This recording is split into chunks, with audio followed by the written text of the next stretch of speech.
My father left me an ash heap. My sister got a $13 million mansion. 6 years later, I turned those jagged lava rocks into a $25 million oceanfront resort without a single dollar from my family. Then my mother showed up at my pristine marble reception desk. She looked me in the eye and said the sentence she must have been practicing the entire flight from Maui. "You have 24 hours to sign this property over to your sister." She slid a drafted quitclaim deed across the counter. She threatened to freeze my construction accounts and drag my name through the courts if I did not hand over the empire I built with my own calloused hands. But here is what my mother did not know. The deed was already locked in an impenetrable trust, and the $13 million mansion she was so proud of was rotting from the inside out. When my sister finally arrived to claim her prize, she took one look around and her face turned bone white. Welcome back to QE Told Stories, where the quiet ones always have the last word. If you are new here, hit subscribe and turn on notifications so you never miss a story.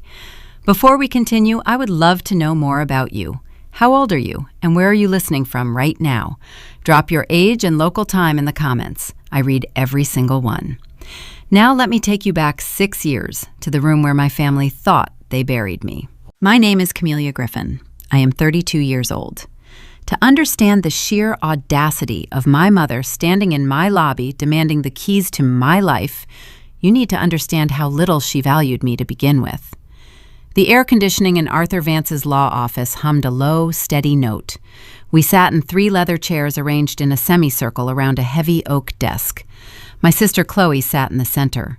She wore a designer linen dress, her phone resting face up on her knee. The screen glowed with text messages she did not bother to silence.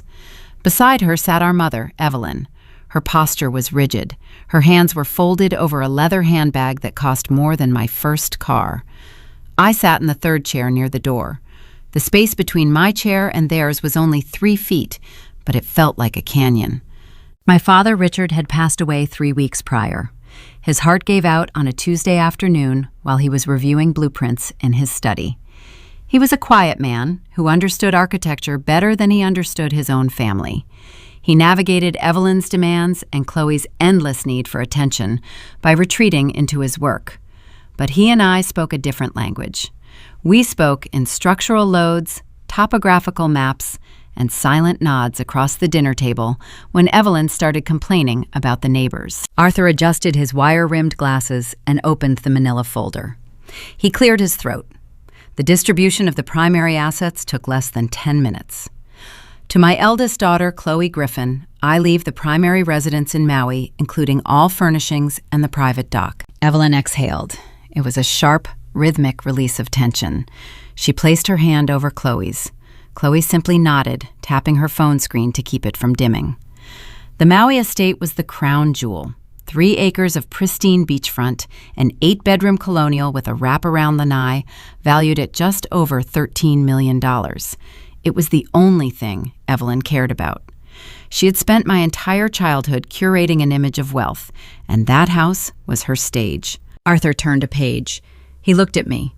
His expression did not change, but I saw a slight hesitation in his fingers as he smoothed the paper. To my youngest daughter, Camelia Griffin, I leave the 5-acre Kona parcel. The room went still. The Kona parcel was a running joke in the Griffin household. It was a barren stretch of jagged black volcanic rock on the Big Island. No water lines, no power grid, no clear access road. A geological dead zone. Evelyn used to joke that my father kept the deed just to remind himself what an unbuildable failure looked like. "Is that it?" Evelyn asked. Her voice cut through the hum of the room, sharp and impatient. "That is the entirety of the real estate distribution," Arthur replied evenly. Evelyn turned to me. She did not offer sympathy. She offered a spreadsheet. "You will need to handle the holding taxes for that dirt Camelia. I will not have it draining the liquid assets we need to maintain the Maui house. It is your liability now." I looked at my mother. I looked at my sister, who was already typing a message on her phone, unbothered by the fact that her younger sister had just been handed a pile of rocks. I did not argue. Arguing with Evelyn was like negotiating with gravity. You could not win. You could only walk away. I stood up, took the manila folder Arthur extended to me, and walked out of the office. The click of the heavy wooden door closing behind me was the last sound I heard from my family for a very long time. I took the elevator down to the parking garage. The Honolulu heat pressed against the windshield of my used Honda. I sat in the driver's seat for a long time. The concrete walls of the garage echoed with the sound of tires squealing on the ramp above me. I opened the folder. The deed was printed on standard legal paper. But beneath the deed, there was a folded paper napkin. My father had slipped it under my coffee cup 2 months before he died. We had been sitting in a diner near his office. He had not said a word. He just slid it across the laminate table, tapped it twice with his index finger, and whispered, "Money does not fix a bad foundation, Cam." I unfolded the napkin now. It was a rough, topographical sketch of the Kona rocks. But he had drawn lines through the jagged edges, structural supports, a retaining wall, elevation markers. I placed the napkin on the passenger seat and pulled out the county deed. I scanned past the legal descriptions, past the boundaries, down to the bottom of the page. I read the zoning classification. It was not zoned residential. It was not unbuildable conservation land. It read, Zoning Commercial Resort. I blinked. I read it again. In Hawaii, securing a commercial resort permit on oceanfront property takes years of political maneuvering, millions of dollars, and a near-impossible environmental review process. The county had recently enacted strict new environmental restrictions that permanently froze all new commercial development on that coastline. The door was shut. But my father had quietly secured a commercial hotel permit grandfathered in just weeks before the new laws passed. He had not left me an ash heap. He had handed me a legally bulletproof monopoly, a golden ticket disguised as a burden. He knew Evelyn would never look past the surface. He knew she would see rocks and dismiss it. He knew Chloe would only care about the finished product in Maui. He had protected my inheritance by making it look like a punishment. And my mother had just demanded I pay the taxes on it. I folded the deed and placed it back into the manila folder. The air in the car was stifling, but I felt a cool, steady calm wash over me. I reached over and traced the lines my father had drawn on the napkin. I did not shed a tear. I did not feel the need to scream. I put the car in drive. The engine hummed to life. I pulled out of the parking garage and merged onto the highway. I had a lot of digging to do. The silence started the morning after the will reading. It was not a gradual fading of contact. It was a calculated erasure. I woke up to find myself removed from the family group chat. The annual Thanksgiving invitation arrived in my email inbox, only to be recalled by the sender 20 minutes later. Christmas came and went with a single text from my sister that read, "Happy Holidays," followed by a photo of a new diamond tennis bracelet. I did not reply. My mother, Evelyn, spent the first year building a narrative. She held court at the Maui Country Club, sipping gin and tonics on the veranda, telling anyone who would listen that my father had left me a pile of dirt.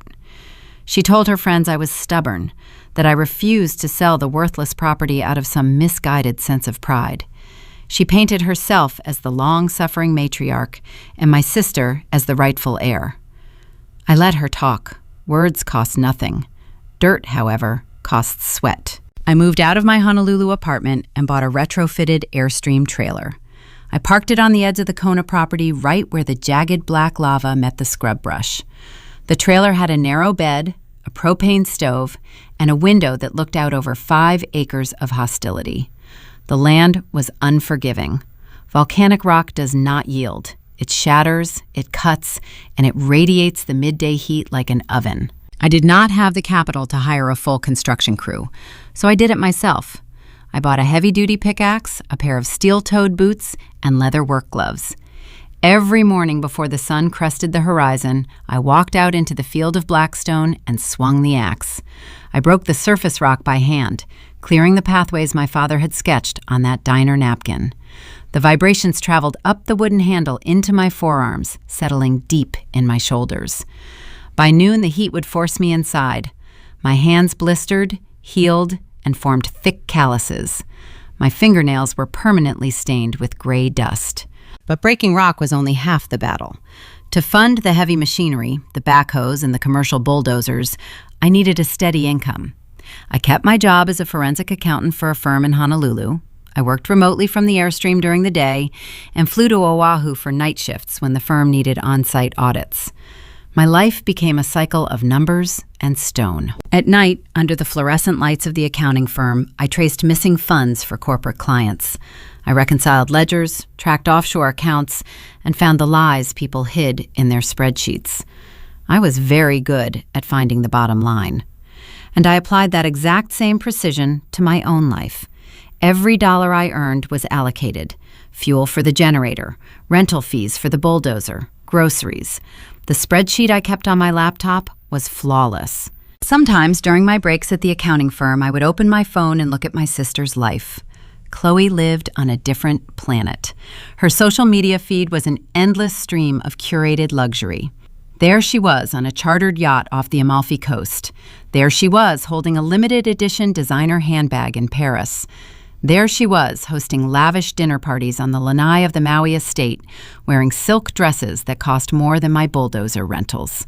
Evelyn frequently commented on these photos, praising her beautiful girl's perfect life. But I was an accountant. I looked at the yacht, the bags, and the parties, and I did the math.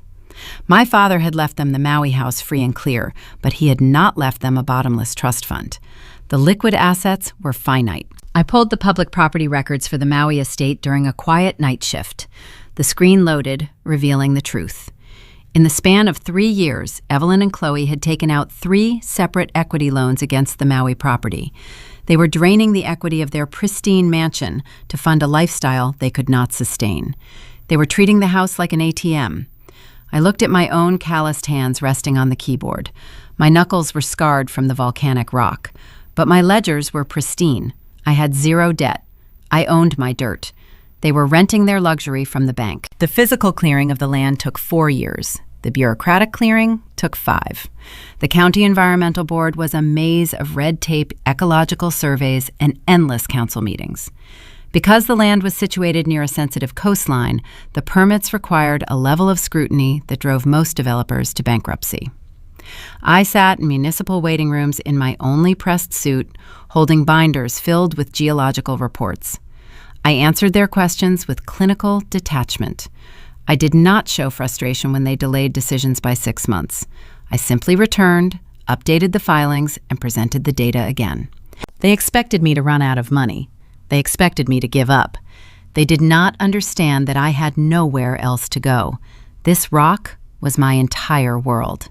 The turning point arrived in the mail on a Tuesday in October, exactly 6 years after my father passed. I was sitting at the small folding table in the Airstream, drinking black coffee. The envelope bore the official seal of the Hawaii County Zoning Commission. I opened it with a penknife. It was a single-page document, the final approval for commercial resort construction. I read the words 3 times. The permit was active. The environmental hurdles were cleared.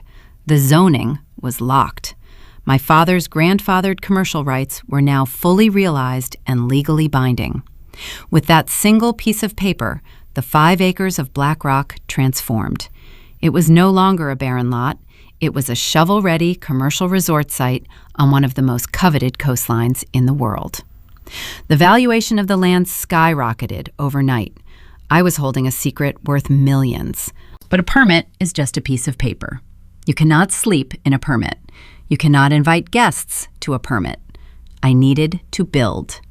And the architectural plans my father and I had finalized required serious capital.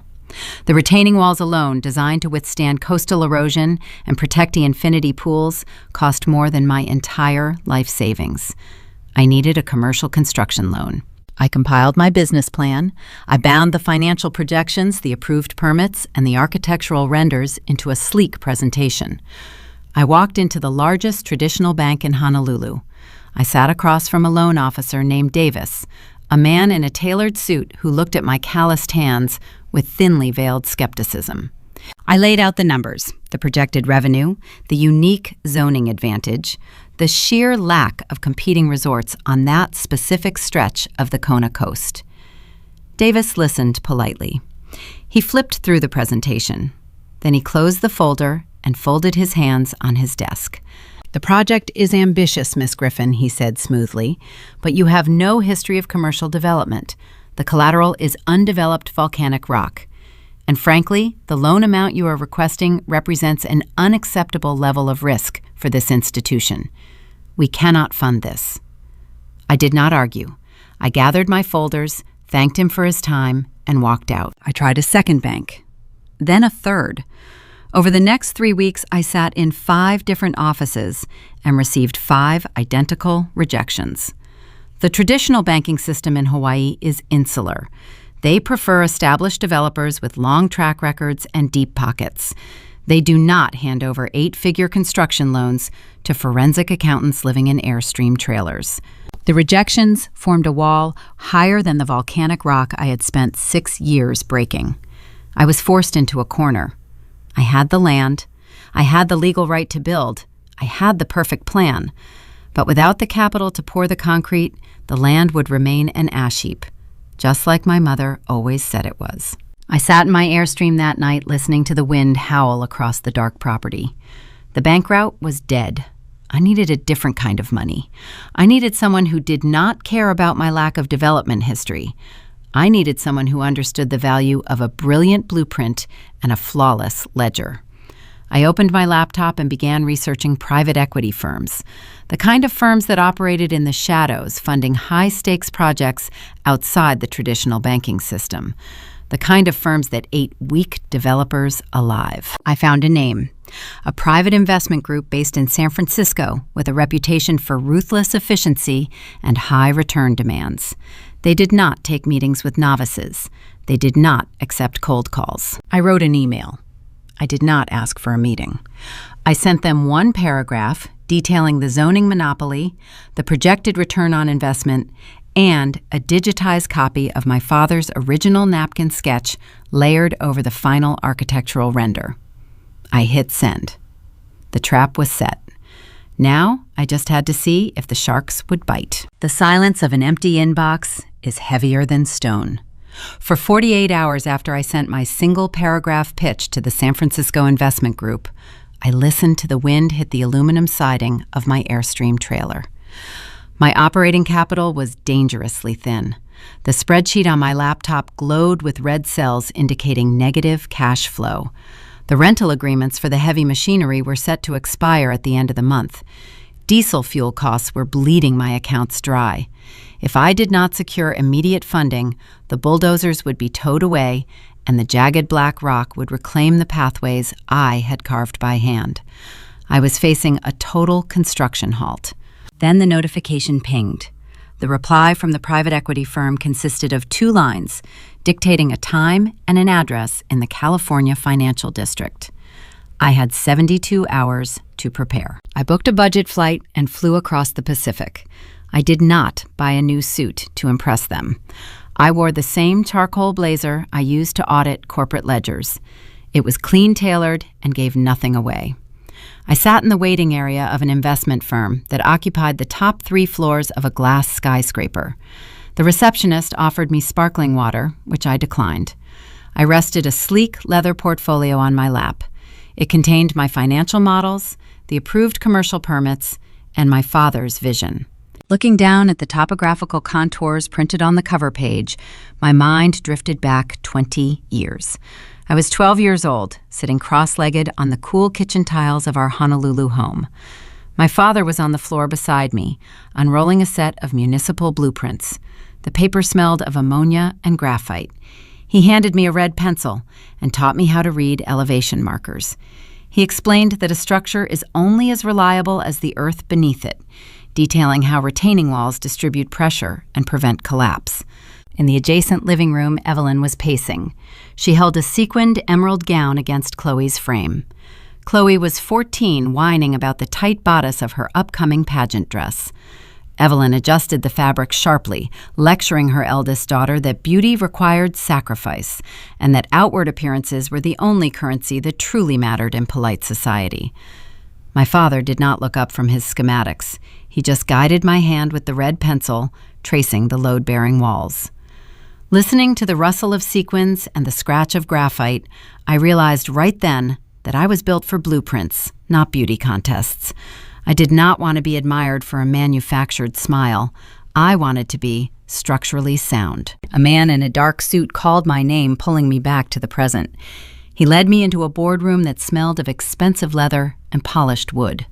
5 partners sat around a vast mahogany table. They were the apex predators of private equity funding skyscrapers in Dubai and luxury complexes in Tokyo. They looked at me with cold, calculating eyes. The lead investor, a man named Sterling, sat at the head of the table. He reviewed my executive summary, his face impassive, and tossed the bound pages onto the wood surface. Miss Griffin, your financial projections are tight. The zoning monopoly is undeniable. However, you are a forensic accountant. You have never poured a single yard of commercial concrete in your life. Why should we entrust 8 figures to a novice standing on a pile of volcanic rock? I did not flinch. I did not offer a passionate plea about my dreams. Passion is a liability in a boardroom. I opened my leather portfolio. I pulled out a high-resolution print of the paper napkin my father had drawn on 6 years ago. I slid it across the table towards Sterling. I am not a developer, I said evenly, but the man who designed this was. Sterling picked up the print. He studied the rough pencil lines, the structural supports drawn through the jagged lava, the signature initials RG in the bottom corner. Then I slid the next document forward. It was the digitized, fully actualized architectural render of that exact napkin sketch. Sleek lines of glass and dark wood integrated flawlessly into the volcanic environment. Infinity pools cascading toward the Pacific. A masterpiece of environmental harmony. Sterling stared at the rendering. The silence in the boardroom stretched. He looked up at me, his eyes narrowing slightly. Richard Griffin designed this. Yes, I replied. He secured the zoning. He mapped the load-bearing walls. I am simply executing his final blueprint. Sterling leaned back in his chair. The other partners exchanged glances. Sterling had been a junior developer in Honolulu 2 decades ago. I knew this because I had audited his firm's early acquisition history before booking my flight. I knew he had once bid on a municipal project and lost to a superior design drafted by a quiet, unassuming architect named Richard Griffin. Sterling had never forgotten the brilliance of that loss. Your father understood the tension between earth and engineering better than anyone in the Pacific, Sterling said quietly. He placed his hand flat on the render. The firm will fund the initial $10 million phase. We take a 20% equity stake. You retain operational control. I nodded. We had a deal. There were no family ties involved, no emotional manipulation, just a clean transaction based on mutual respect for a dead man's genius. The check cleared my operating account 5 days later. The red cells on my spreadsheet turned black. The construction halt was averted. Within weeks, the site transformed. Heavy machinery dug deep into the volcanic crust, setting the structural pylons. Concrete trucks arrived in endless convoys. The foundation was poured, curing under the intense Hawaiian sun. It was an unshakable base. Over the next 18 months, the vision rose from the ashes. We installed floor-to-ceiling tempered glass panels that captured the ocean horizon. We laid imported dark mahogany decking. The infinity pools were lined with slate reflecting the sky like mirrors. The Griffin Retreat was no longer a napkin sketch. It was a physical, breathing entity. I walked the site every evening after the contractors left, running my hand along the smooth, concrete retaining walls. I had built an empire on the dirt my mother discarded. Meanwhile, the illusion across the ocean was beginning to fracture. During a coffee break in the newly finished lobby, I opened my phone to monitor market trends. The algorithm surfaced a social media post from Chloe. She was posing on the lanai of the Maui estate, holding a crystal flute of champagne. The caption read, "Another perfect sunset in paradise." Evelyn had commented with her usual string of heart emojis. Her country club friends showered the post with envy. But I did not look at the champagne, and I did not look at the sunset. My eyes bypassed the curated luxury and zeroed in on the background. Behind Chloe, the manicured lawn sloped down toward the private dock, but the concrete seawall separating the grass from the crashing ocean was compromised. I zoomed in on the image. A deep, jagged fissure ran vertically down the face of the concrete barrier. The waterline was murky, indicating soil displacement. To the untrained eye, it was a minor blemish on a beautiful photograph. But to a forensic accountant who grew up tracing structural loads with a red pencil, it was a blaring siren. The ocean was eroding the soil directly beneath their pristine property. The seawall was failing. Salt water was eating the rebar from the inside out. The foundation of the $13 million mansion was being hollowed out by the tide. They were throwing lavish parties on a sinkhole. They were borrowing money against a house that was slowly sliding into the Pacific. The golden child was sitting on a staggering, ignored liability, and she was too busy taking pictures to notice the ground collapsing beneath her feet. I locked my phone screen, slipped it into my pocket, and walked back out to supervise the installation of my own reinforced steel gates. Opening day at the Griffin Retreat did not feature a ribbon-cutting ceremony. There were no brass bands, no local politicians giving speeches, and 0 invitations sent to Maui. The launch was a masterclass in quiet luxury. The property, now officially appraised at $25 million, operated with the silent precision of a bespoke timepiece. The driveway was paved with crushed basalt, winding through indigenous flora before opening up to the main pavilion. The architecture embraced the volcanic landscape rather than fighting it. Dark mahogany beams framed floor-to-ceiling glass, offering uninterrupted views of the Pacific horizon. The air smelled of salt, teak oil, and plumeria. I stood behind the reception counter, a slab of polished black granite. I wore a simple navy sheath dress, a silver watch, and sensible heels.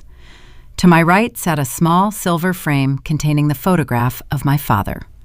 I reached over and adjusted it, aligning the edge precisely with the seam of the stone. I held my tablet, reviewing the morning data. The occupancy rate climbed steadily, hitting 98% by noon. The revenue projections for the first quarter were already eclipsed by advance bookings. I watched the numbers roll in with the clinical detachment of a surgeon observing a stable heart rate. I felt a deep, anchoring sense of pride, but I felt no desire to boast. True wealth does not need to announce itself. It simply exists. My mother spent her entire life seeking validation from country club acquaintances, measuring her worth by how many people envied her. She raised Chloe to do the exact same thing. They fed on attention like oxygen. I learned early on that attention is a liability. It invites scrutiny, jealousy, and interference.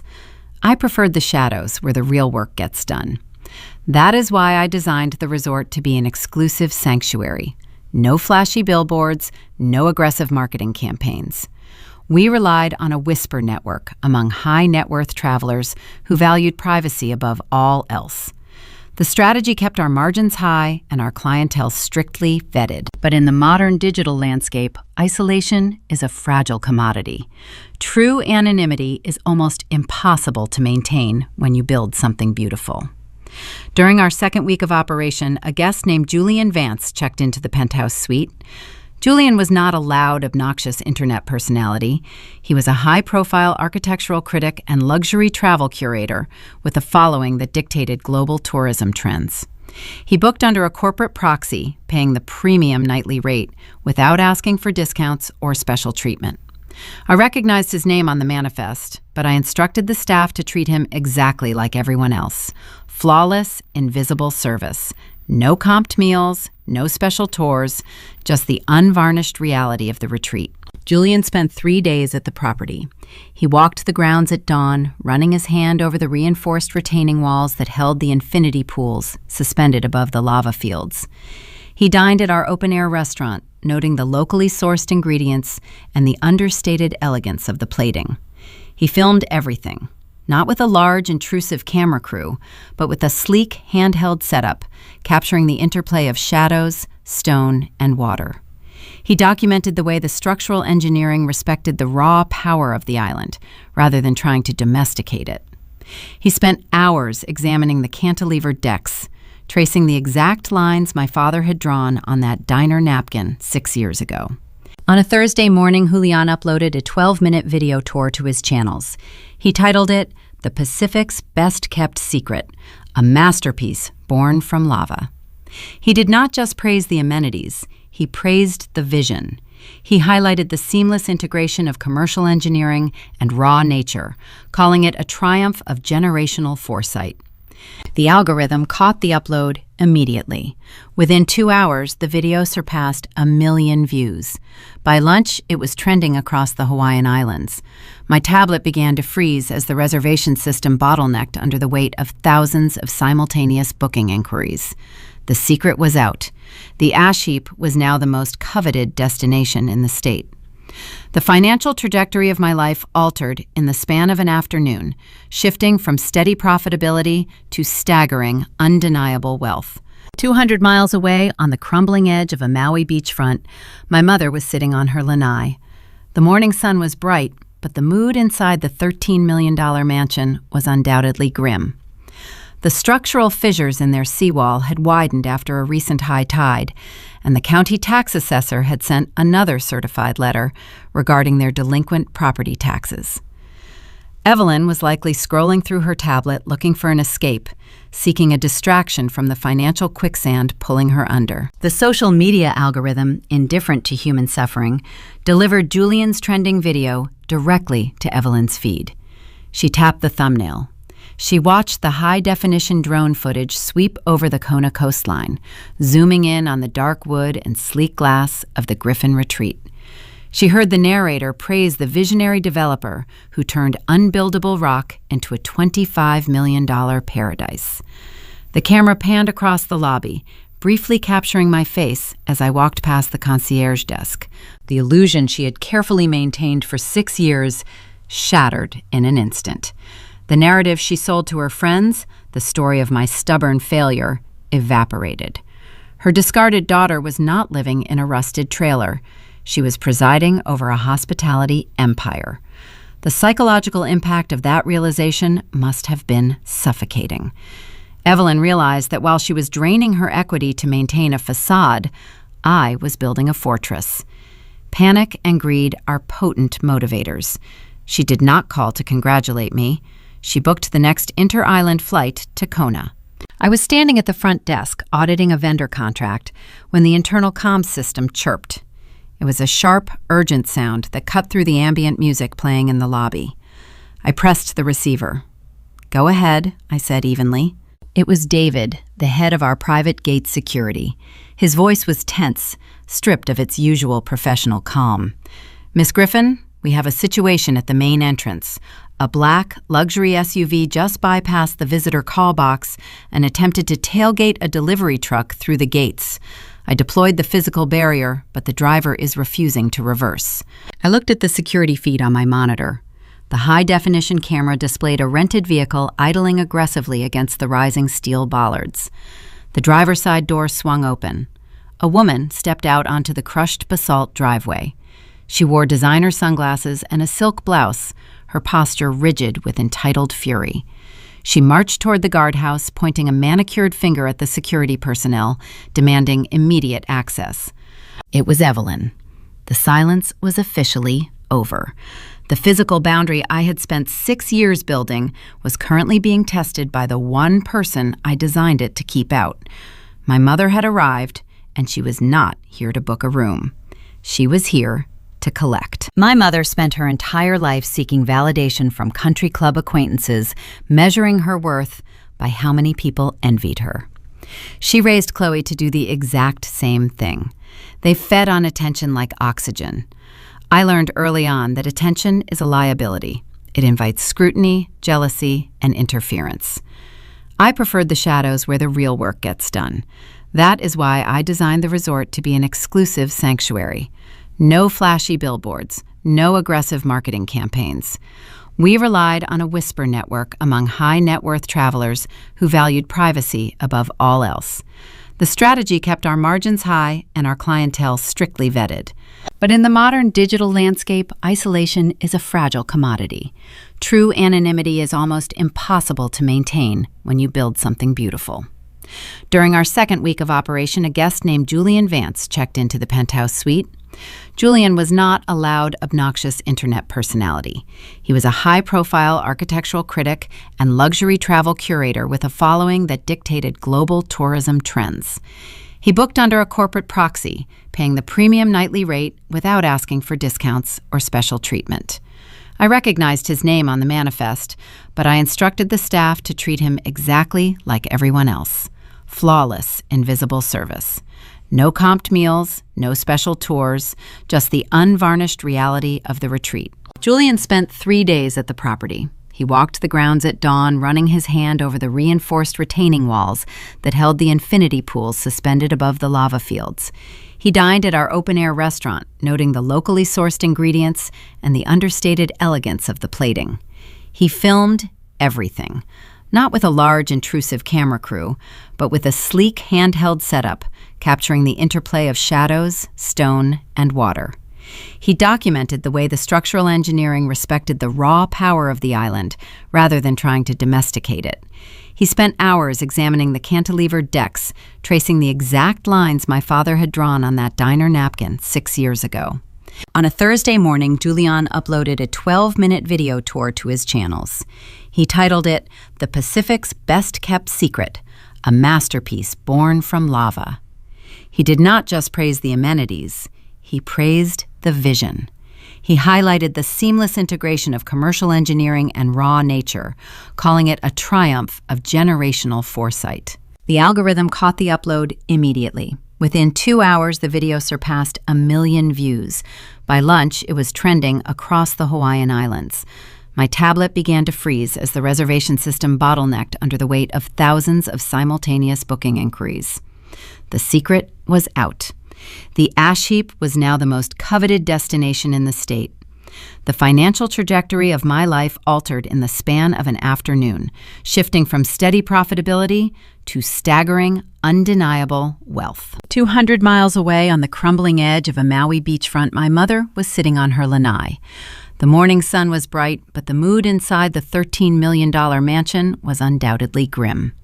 The structural fissures in their seawall had widened after a recent high tide, and the county tax assessor had sent another certified letter regarding their delinquent property taxes.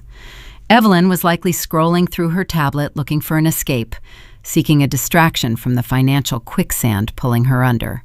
The social media algorithm, indifferent to human suffering, delivered Julian's trending video directly to Evelyn's feed. She tapped the thumbnail. She watched the high-definition drone footage sweep over the Kona coastline, zooming in on the dark wood and sleek glass of the Griffin Retreat. She heard the narrator praise the visionary developer who turned unbuildable rock into a $25 million paradise. The camera panned across the lobby, briefly capturing my face as I walked past the concierge desk. The illusion she had carefully maintained for 6 years shattered in an instant. The narrative she sold to her friends, the story of my stubborn failure, evaporated. Her discarded daughter was not living in a rusted trailer. She was presiding over a hospitality empire. The psychological impact of that realization must have been suffocating. Evelyn realized that while she was draining her equity to maintain a facade, I was building a fortress. Panic and greed are potent motivators. She did not call to congratulate me. She booked the next inter-island flight to Kona. I instructed David to lower the steel bollards. I told him over the radio to let the black SUV proceed to the main pavilion. A public spectacle at the security gate was bad for business. It was far more efficient to contain the disruption inside, where I dictated the terms of the environment. I placed my radio beneath the counter and waited. Through the floor-to-ceiling glass panels, I watched Evelyn park the rental vehicle. She did not bother to align the tires within the designated valet lines. She left the engine running, slammed the door, and marched up the basalt steps. The lobby of the Griffin Retreat was designed to lower the heart rate of anyone who walked through the doors. The ambient acoustics muffled loud noises. The air circulation system pumped a faint, continuous scent of crushed plumeria and sea salt. The lighting was indirect and soft. But my mother brought a storm of chaotic energy that clashed with the architecture. Her heels struck the imported mahogany decking with a sharp, aggressive rhythm. She ignored the greeting from my concierge team. She bypassed the welcome lounge entirely and headed straight for the black granite reception desk where I stood. She did not offer a smile. She did not offer a word of congratulation on the empire I had built from the dirt she discarded. She did not even look at the vaulted ceilings or the infinity pools glistening in the afternoon sun. Evelyn only saw what she wanted to extract. As she reached the counter, a wave of her signature fragrance hit me. It was an expensive floral blend she had worn since my childhood. But today, that heavy perfume failed to mask the underlying odor of sour sweat and raw adrenaline. It was the distinct biological scent of panic. I knew that scent well. When I was 10 years old, I stood beside her at a high-end department store in Honolulu. She had tried to purchase a designer coat, but the cashier politely informed her that the credit card was declined. Instead of handing over a different card or quietly stepping away, Evelyn had unleashed a torrent of rage on the teenage clerk, blaming the store systems and threatening to have the manager fired. She always used indignation to camouflage her financial instability. I smelled that exact same instability on her now. She reached into her oversized leather tote bag and pulled out a stack of stapled papers. She dropped the document onto the polished stone counter. The sound was flat and uninspiring. You have 24 hours to sign 80% of this property over to your sister. Her voice was tight. It lacked the smooth, practiced resonance she used at her country club luncheons. This is family land, she continued, leaning her palms against the granite. Your father was not in his right mind when he structured that will. He meant for the primary assets to support Chloe. You manipulated an old man and you used estate resources to fund this development. You are going to correct this mistake right now, or I will take everything. I looked down at the document. It was a quitclaim deed. It was poorly drafted, likely printed from a generic legal template she found on the internet during her frantic flight from Maui. She expected me to crumble. She expected the little girl who used to shrink away from her temper tantrums to resurface, burst into tears, and beg for forgiveness. She relied on the assumption that my silence over the past 6 years was a symptom of fear, but I was not the same person she banished from the family. I was a forensic accountant who had spent a decade dissecting corporate fraud, and I was the sole proprietor of a hospitality fortress. I did not raise my voice. I did not lean back. I picked up the stapled pages. The paper stock was cheap. I scanned the first page with the clinical precision of an auditor reviewing a suspicious ledger. I read the clauses. I evaluated the terms. I noticed the sloppy formatting in the margins. I flipped to the second page. I paused at the indemnification clause. You spelled irrevocable wrong, I said evenly. I tapped the center of the page with my index finger. You missed the second R. And down here in the severability section, you misspelled jurisdiction. There is also a glaring formatting error in the signature block. Evelyn stared at me. Her mouth parted slightly. She was prepared for a screaming match. She was prepared for tears. She was entirely unequipped for a proofreading session. I slid the document back across the smooth granite counter. It came to rest exactly in front of her hands. I do not sign drafts, I told her, and I certainly do not sign away $20 million of equity based on a downloaded template. The blood rushed to Evelyn's face. The red flush started at her neck and crept upward. Her hands began to tremble, vibrating against the stone surface. The realization that she had zero authority in this room was beginning to fracture her composure. You think this is a joke? Her voice was rising, echoing slightly in the vaulted lobby. You think you can steal from your own blood and just get away with it? I know you used the Maui estate as collateral to get your construction loans. I know you committed fraud. I had done no such thing. My loans were secured strictly through private equity, utilizing the Kona land itself as the sole collateral. My ledgers were pristine. But Evelyn needed a villain to explain her own sinking ship. She needed my success to be a byproduct of her victimization. "You have 24 hours, Camelia." She pointed a trembling finger at my chest. "If that deed is not transferred by this time tomorrow, I am calling my litigators. I will file an injunction to freeze every single construction and operating account attached to this property. I will tie you up in probate court for the next decade. I will drain every dollar you have until you are begging to give this place back to your sister." She grabbed the flawed quitclaim deed, shoved it back into her tote bag, and turned around. She marched back across the lobby, her heels striking the wood with the same chaotic rhythm. She pushed through the glass doors, climbed into her idling rental vehicle, and sped down the driveway. The tires threw crushed basalt into the manicured garden beds. The lobby returned to its designed state of calm. The ambient music swelled slightly to fill the void she left behind. The scent of plumeria pushed out the lingering smell of her panic. My concierge manager, a highly competent woman named Sarah, stepped out from the back office. She held a stack of key cards, her eyes wide with unasked questions. She had heard the entire exchange. "Do we need to contact legal, Miss Griffin?" Sarah asked quietly. I picked up my tablet and unlocked the screen. "No, Sarah. That will not be necessary.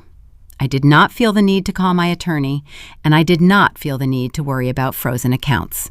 Evelyn's threat relied on the premise that the Kona property was still vulnerable to estate claims, that the chain of title possessed some hidden weakness she could exploit. She assumed I operated with the same reckless financial abandon that she and Chloe did. She was entirely mistaken. Before I poured the first yard of concrete for the foundation, I had spent a considerable amount of money securing the smartest asset protection attorneys on the island. And just that morning, as a routine safeguard upon opening the resort to the public, I had executed a comprehensive title sweep. A title sweep is a definitive legal audit. It verifies that a property is owned free and clear, insulated from any external liens, claims, or probate challenges. My attorneys had routed the deed through an irrevocable blind trust. The Griffin Retreat was not owned by Camelia Griffin, the individual. It was owned by a corporate holding entity, layered behind a wall of strict privacy statutes. Evelyn could not freeze my accounts because Evelyn could not legally prove I owned the accounts. She could not file an injunction against the estate because the Kona land had been cleanly severed from my father's estate 6 years ago. The fortress was locked from the inside. I tapped the spreadsheet on my tablet, reconciling the morning revenue from the breakfast service. The numbers aligned perfectly. My mother had just declared war on a ghost. But as I reviewed the data, a different thought crossed my mind. Evelyn's desperation was too acute, too raw. People do not act with that level of reckless aggression unless they are backed into a corner with no exit. She was not just angry about my success. She was terrified of her own failure. I opened a new browser tab on my device and navigated to the county property tax database. I needed to see exactly how much water was leaking into the hull of that $13 million mansion. The impending discovery would explain everything. The morning after my mother stormed out of the lobby, I woke up at 5 o'clock. The sun had not yet breached the horizon, leaving the Kona coast painted in shades of indigo and slate. I walked into the kitchen of my private quarters, ground fresh espresso beans, and brewed a cup of black coffee. The resort was silent, save for the rhythmic crash of the Pacific Ocean against the reinforced seawall I had personally overseen during construction. My environment was ordered, predictable, and structurally sound. I carried my coffee to the desk in my office, opened my laptop, and bypassed the morning news. I do not rely on gossip to understand the world. I rely on ledgers. I navigated to the Hawaii County Public Records database. The portal is a sterile gray interface that offers no opinions, only verified facts. I typed in the address of the Maui estate, the crown jewel my father had bequeathed to my sister. The page loaded, generating a digitized history of the property over the last 6 years. The contrast between my quiet, methodical routine and the disastrous data appearing on my screen was stark. Evelyn had walked into my lobby, radiating panic, and the database laid out the anatomy of her desperation in unforgiving numerical detail. The first discrepancy appeared under a section detailing municipal code violations. 2 years prior, the local Environmental Protection Agency had issued a citation regarding the integrity of the coastal barrier protecting the property. I opened the attached structural engineering report. The fissure I had spotted in Chloe's social media post was not a recent development. It was the visible symptom of a terminal disease. The report detailed severe concrete spalling along the entire length of the seawall. Saltwater had breached the porous exterior, causing the internal steel rebar to oxidize, expand, and shatter the concrete from the inside out. Without an intact barrier, the relentless tidal forces had begun eroding the subterranean soil supporting the estate. The foundation of the $13 million mansion was essentially hovering over hollowed-out earth.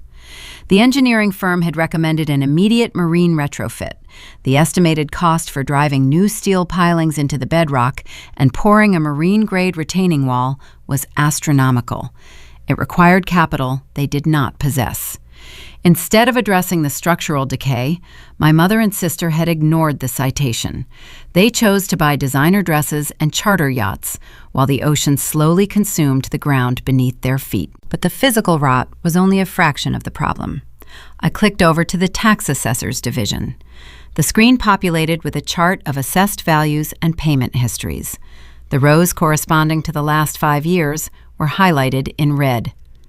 Evelyn and Chloe had not paid their property taxes since the estate was transferred into their names. In Hawaii, luxury oceanfront real estate carries a burdensome tax obligation. When left unpaid, the county applies aggressive compound interest and stringent penalties. I scrolled down to the final total. The delinquent balance stood at $4 million. The county had officially placed a tax lien against the estate. This meant the government held a superior claim to the property. The 3 equity loans my mother and sister had extracted from the bank were secondary to this municipal debt. They had drained the house of its usable cash to maintain their country club facade, leaving nothing to satisfy the tax collector. They were functionally bankrupt. The linen dresses, the luxury vehicles, and the champagne toasts were nothing more than expensive camouflage hiding an empty bank account. I sat back in my chair and took a sip of my coffee. The liquid was dark and bitter. I did not feel a sense of vindictive joy. I felt the profound, chilling clarity of a math equation balancing itself. My father had once told me that a bad foundation rots upward. He had handed Chloe a pristine castle, but she lacked the discipline to maintain the stone. She and Evelyn had treated the inheritance like an endless cash machine, withdrawing funds until the gears locked. They were drowning in debt, and instead of learning how to swim, they had decided to try and steal my boat. The morning passed into afternoon. The resort operated with its usual flawless rhythm. Guests lounged by the infinity pools. The restaurant prepared for the dinner service. I was reviewing a vendor contract for imported mahogany when the internal communication system chirped.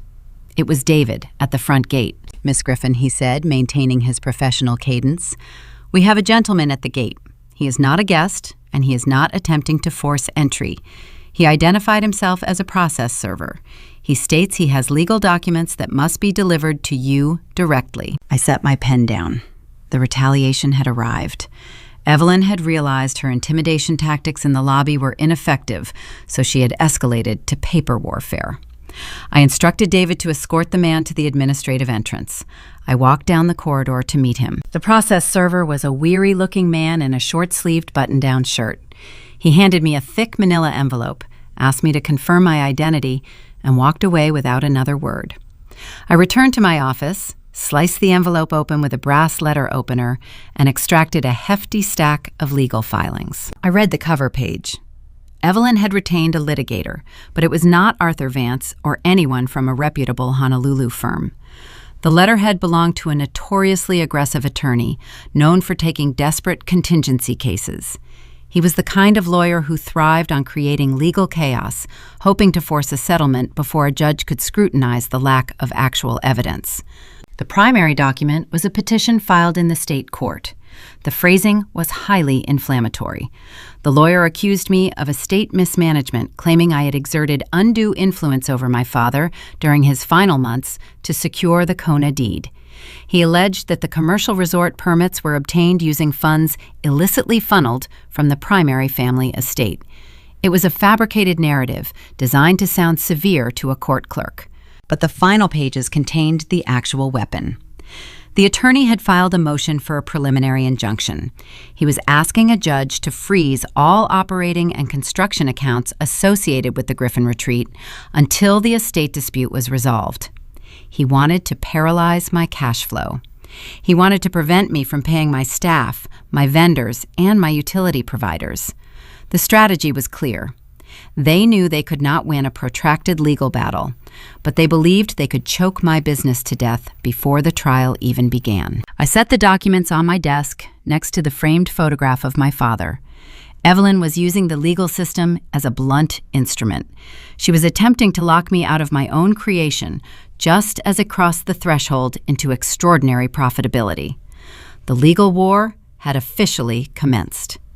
She thought a stack of threatening paperwork would induce panic, forcing me to hand over the equity to save my daily operations. But she fundamentally misunderstood who she was fighting. I did not build this empire by running from conflict. I built it by breaking rocks. I read the remaining pages of the petition sitting at my desk. Evelyn's litigator had not just filed an injunction to freeze my operating accounts. He had constructed an entire fictional narrative around my father's mental state. The angle was brutal in its simplicity. The petition claimed that Richard Griffin was suffering from a severe cognitive decline during the last year of his life. The attorney argued that my father lacked the legal capacity to draft a will or transfer property. According to this fabricated document, I had isolated a vulnerable man, coerced him into signing the deed to the Kona parcel, and engineered the commercial zoning permits using his dwindling influence. Therefore, the transfer was invalid and the resort belonged to the original estate. It belonged to Chloe. They were not just trying to steal my business. They were attempting to rewrite the legacy of a brilliant architect. They wanted a judge to declare that the man who mapped the load-bearing walls of the Griffin Retreat was nothing more than a confused victim. Evelyn was willing to erase her husband's dignity to save her daughter's sinking mansion. I did not throw the papers across the room. I folded the documents, placed them back into the manila envelope, and picked up my phone. I dialed a number I kept securely encrypted in my contacts. The call connected after a single ring. I told the man on the other end of the line that the bait had been taken. 2 hours later, I walked into a nondescript office building in downtown Honolulu. There were no gilded plaques or mahogany reception desks here. The directory listed a suite number without a name. I took the elevator to the 4th floor and walked into a minimalist room containing a single metal desk and a wall of locked filing cabinets. This was the domain of Mitchell. Mitchell was not a loud, theatrical litigator who relied on intimidation. He was a quiet, surgical attorney who specialized in asset protection and trust defense. He wore a simple gray suit and spoke in paragraphs that left no room for misinterpretation. He was the legal equivalent of a reinforced concrete pillar. I sat across from him and handed over the manila envelope. Mitchell withdrew the documents, adjusted his glasses, and read the petition in silence. The room was so quiet I could hear the faint hum of the server racks in the adjacent room. He finished reading the final page, aligned the edges of the paper, and set the stack down. The opposition is claiming cognitive defect, Mitchell stated evenly. They are petitioning for a total clawback of the Kona deed based on diminished capacity. They want to absorb your resort into the Maui Trust. I nodded. I asked him what he needed to dismantle the claim. Mitchell steepled his fingers. We need medical documentation refuting their timeline of cognitive decline. I reached into my leather briefcase and retrieved a sealed, tamper-proof envelope. I placed it on the metal desk between us. My father was a man who understood structural integrity, I explained. He knew that a building is only as strong as its foundation, and he applied that exact same logic to his estate. He knew his wife better than anyone. He knew that if the Kona dirt ever yielded a profit, Evelyn would deploy every available resource to take it back. He anticipated her greed long before he drafted his final will. Mitchell broke the seal and extracted a thick file. It contained comprehensive medical records dated precisely 1 week prior to the execution of my father's will. But they were not standard checkups. My father had quietly visited 3 independent board-certified neurologists. He underwent exhaustive cognitive assessments, psychiatric evaluations, and neurological imaging. Each physician had signed a sworn, notarized affidavit confirming that Richard Griffin possessed pristine mental acuity. He demonstrated flawless executive function and total legal capacity. The evaluations were irrefutable.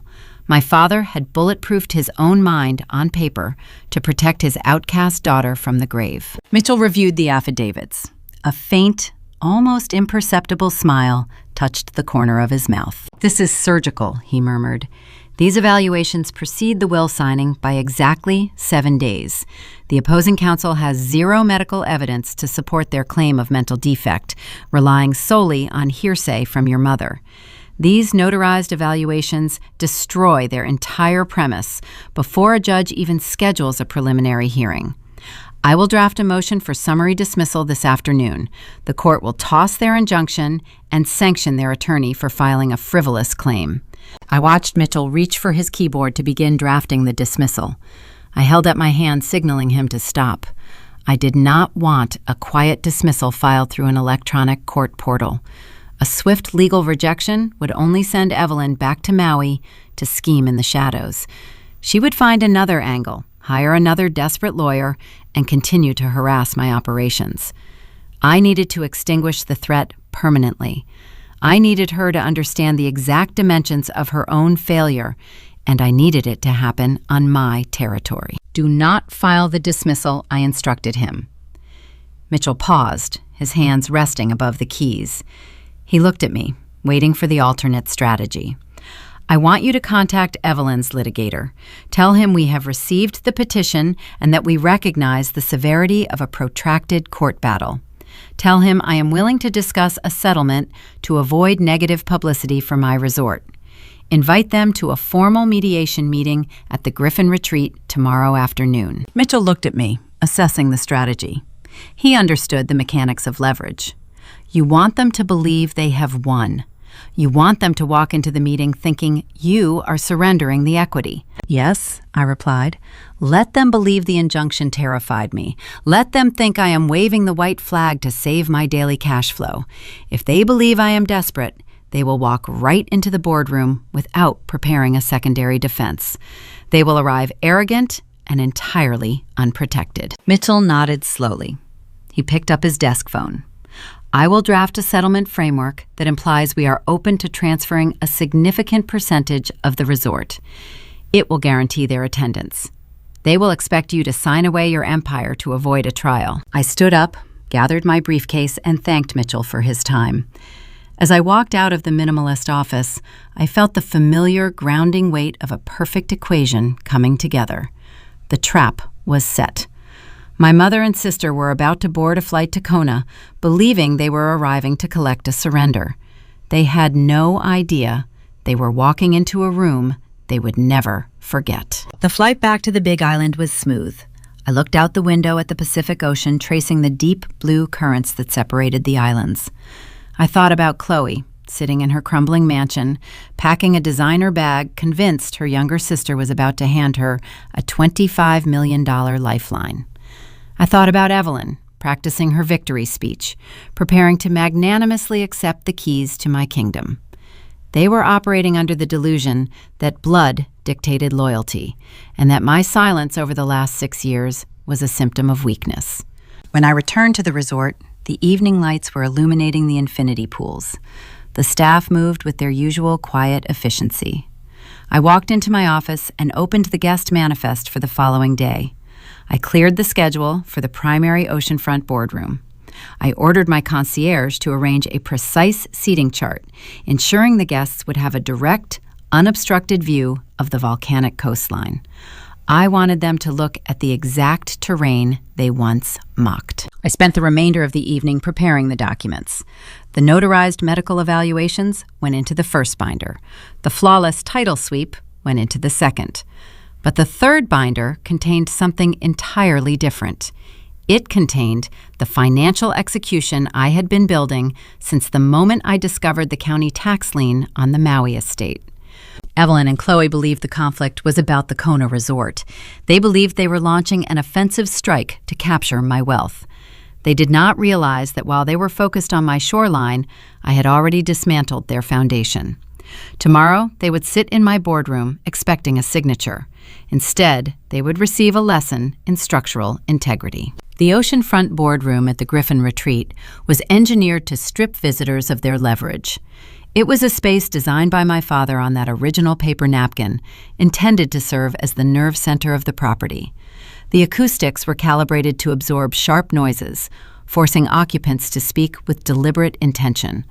The temperature was maintained at a crisp 68 degrees, discouraging prolonged arguments. But the most intimidating feature of the room was the view. The western wall consisted entirely of floor-to-ceiling tempered glass, offering an unobstructed panorama of the jagged volcanic coastline and the cascading infinity pools. I arrived in the boardroom at 9 o'clock in the morning, 5 hours before the scheduled mediation. I instructed my concierge team to arrange exactly 3 leather chairs on the eastern side of the vast mahogany conference table. Evelyn, Chloe, and their hired litigator would sit there. They would have no choice but to face the window. For the entire duration of the meeting, they would be forced to look out at the sprawling, lucrative empire they were currently attempting to steal.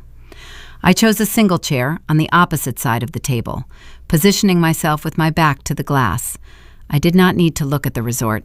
I built it. I needed to look at them. The quiet preparation of a battlefield requires surgical precision. I wiped a microscopic speck of dust from the polished wood surface. I aligned a silver pitcher of ice water and 3 highball glasses precisely in the center of their seating area. I wanted every detail to project unshakable control. They were arriving under the delusion that I was a terrified novice, eager to surrender equity to avoid a court battle. The flawless environment would serve as their first silent warning that they had miscalculated. As I adjusted the alignment of the water glasses, my phone vibrated against the mahogany surface. The sound was a harsh, synthetic buzz in the quiet room. I looked at the screen. The notification displayed a text message from a number I had not saved, but the area code and the syntax were unmistakable. It was Chloe. It was the first direct communication I had received from my sister in 6 years. I unlocked the device and opened the message. The text read, "Hey Cam, so glad we are finally working this out. Like family. Things are a little tight right now with the lawyers and everything. Can you authorize a $50,000 advance on the resort profits to tide me over before the papers are signed today? Miss you." I stared at the glowing pixels. The sheer audacity of the request was a masterclass in entitlement. She was currently suing me, attempting to rip my life's work out of my hands through fabricated legal claims. And yet she felt entirely comfortable asking for a $50,000 cash advance on the very profits she was trying to steal. She used the phrase, "tide me over," as if asking for a cup of sugar, not a sum of money that exceeded the annual salary of most working professionals. The words, "miss you," dangled at the end of the sentence like a cheap plastic ornament, a hollow manipulation tactic she had likely learned from watching our mother negotiate with country club rivals. My face remained an unreadable mask, but the request unlocked a very specific, deeply buried memory.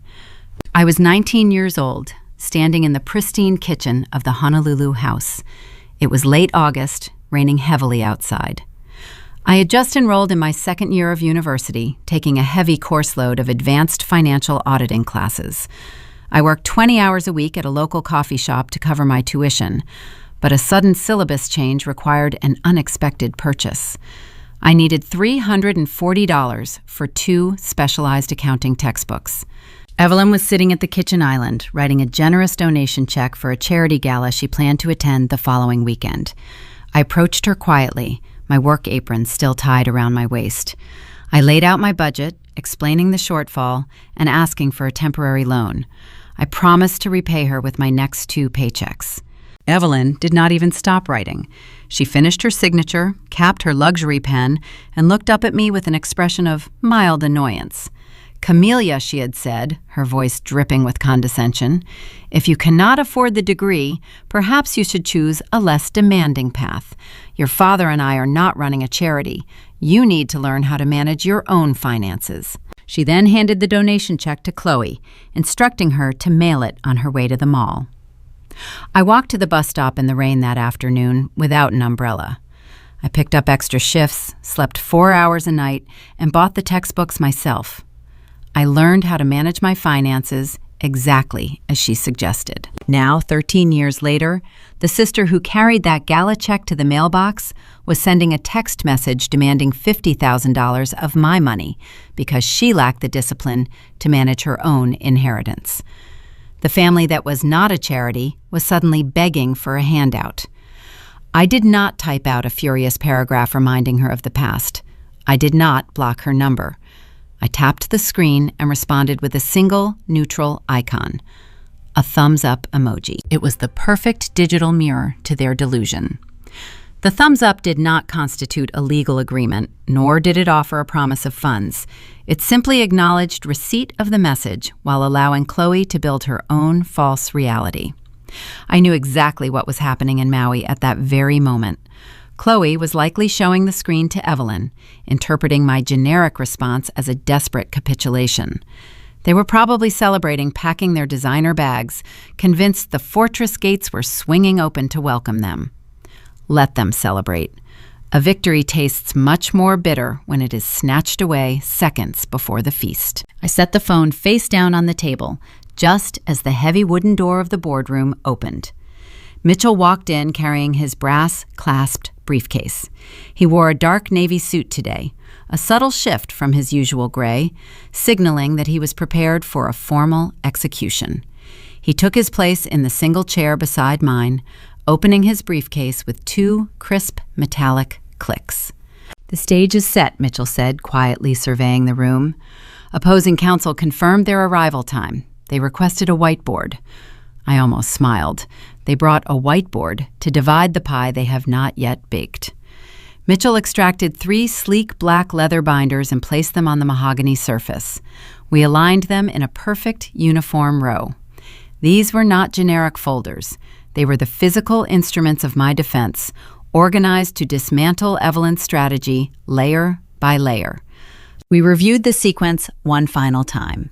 The first binder contained the medical records, the sworn affidavits from the 3 independent neurologists proving my father's pristine mental acuity. This binder would neutralize their fabricated claim of cognitive defect, instantly stripping their lawsuit of its foundational premise. The second binder contained the title sweep, the verified, irrefutable proof that the Griffin retreat was shielded within an irrevocable blind trust entirely severed from the original estate. This binder would humiliate their hired litigator, exposing his failure to conduct a basic asset search before filing a frivolous injunction. But the third binder was the most crucial.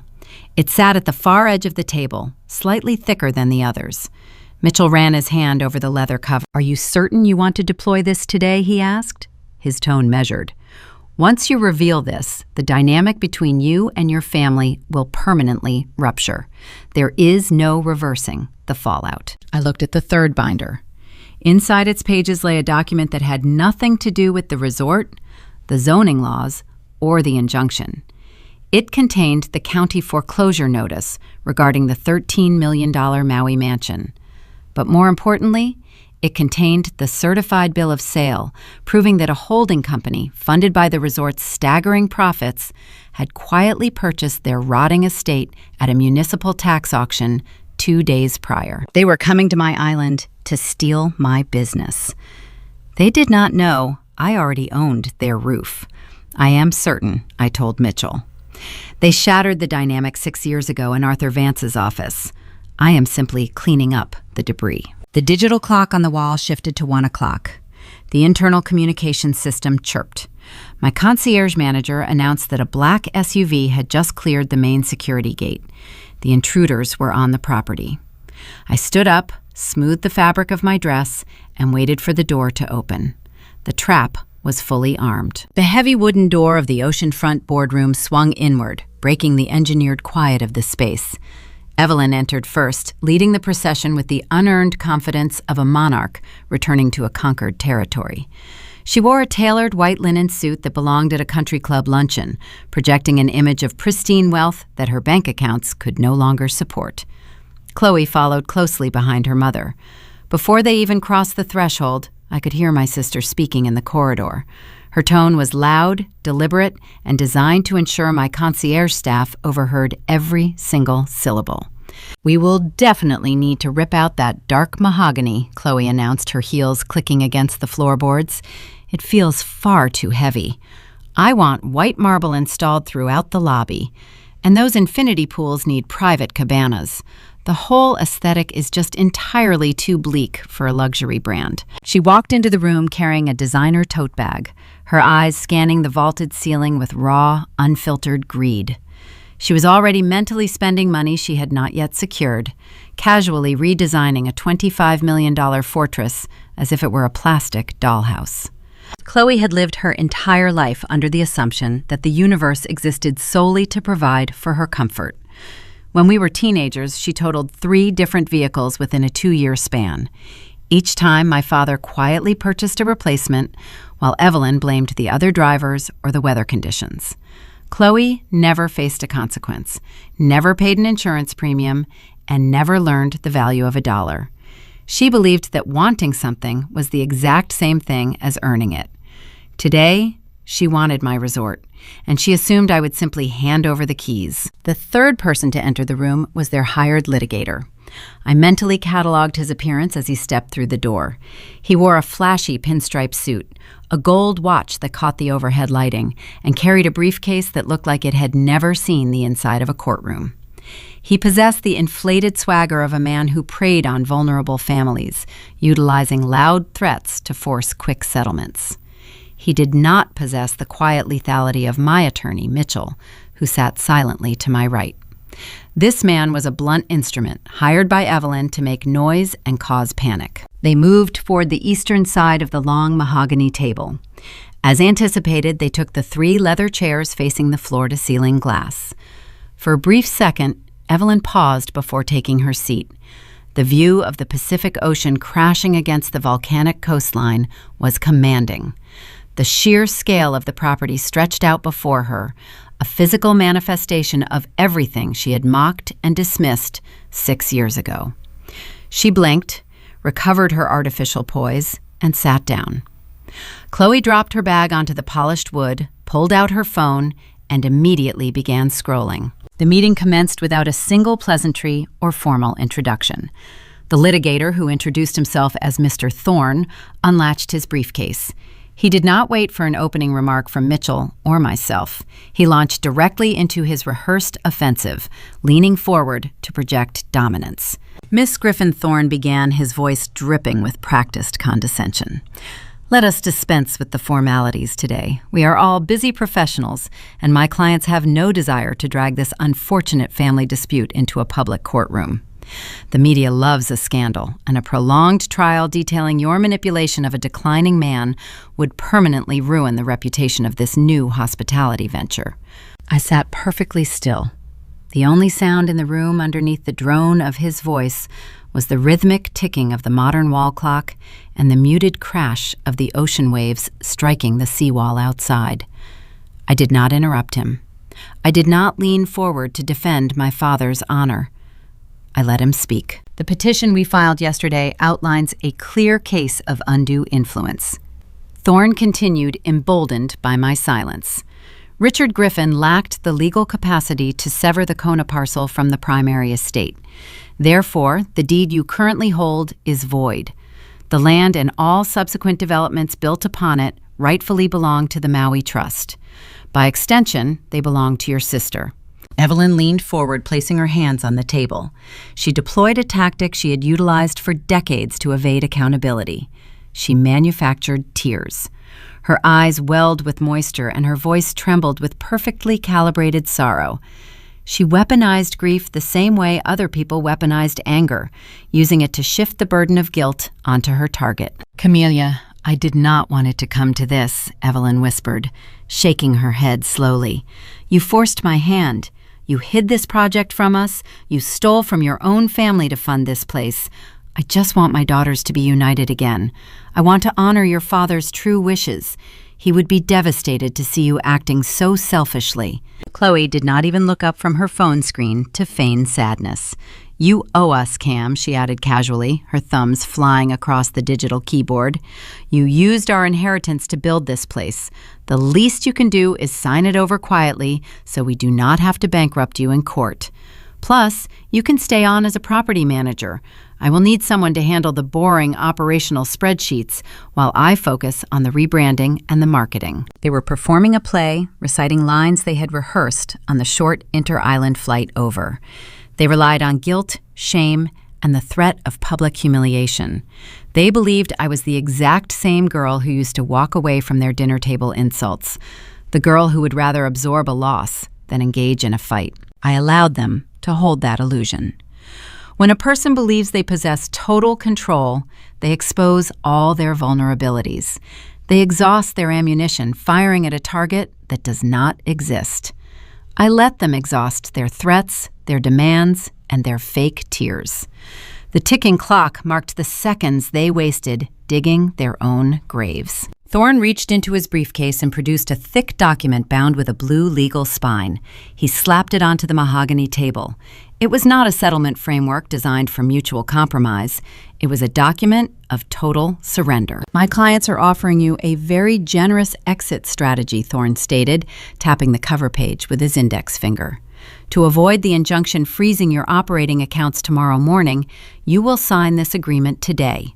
You will transfer 80% equity in the resort directly to Chloe Griffin. You will retain a 20% non-voting share, and you will step down as the primary executive officer. If you sign this right now, we withdraw the lawsuit, and you get to keep a minor stake in your business.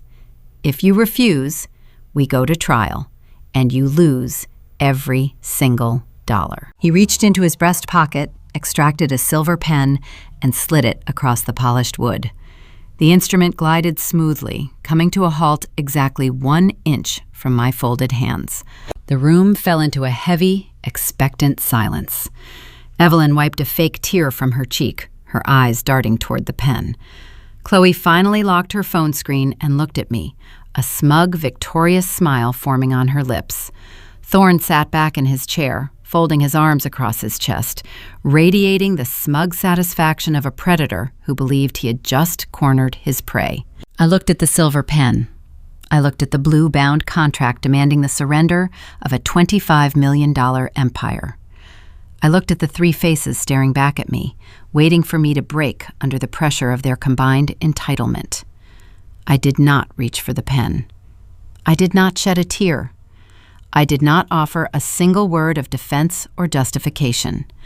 I simply turned my head to the right and delivered a fractional nod to Mitchell. Mitchell did not say a word. He placed his hands on the brass clasps of his briefcase.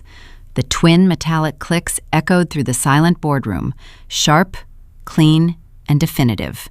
The document drop was about to begin. Mitchell opened the first black leather binder. He did not rush the movement. He operated with the steady rhythm of a man who knew he held the winning hand.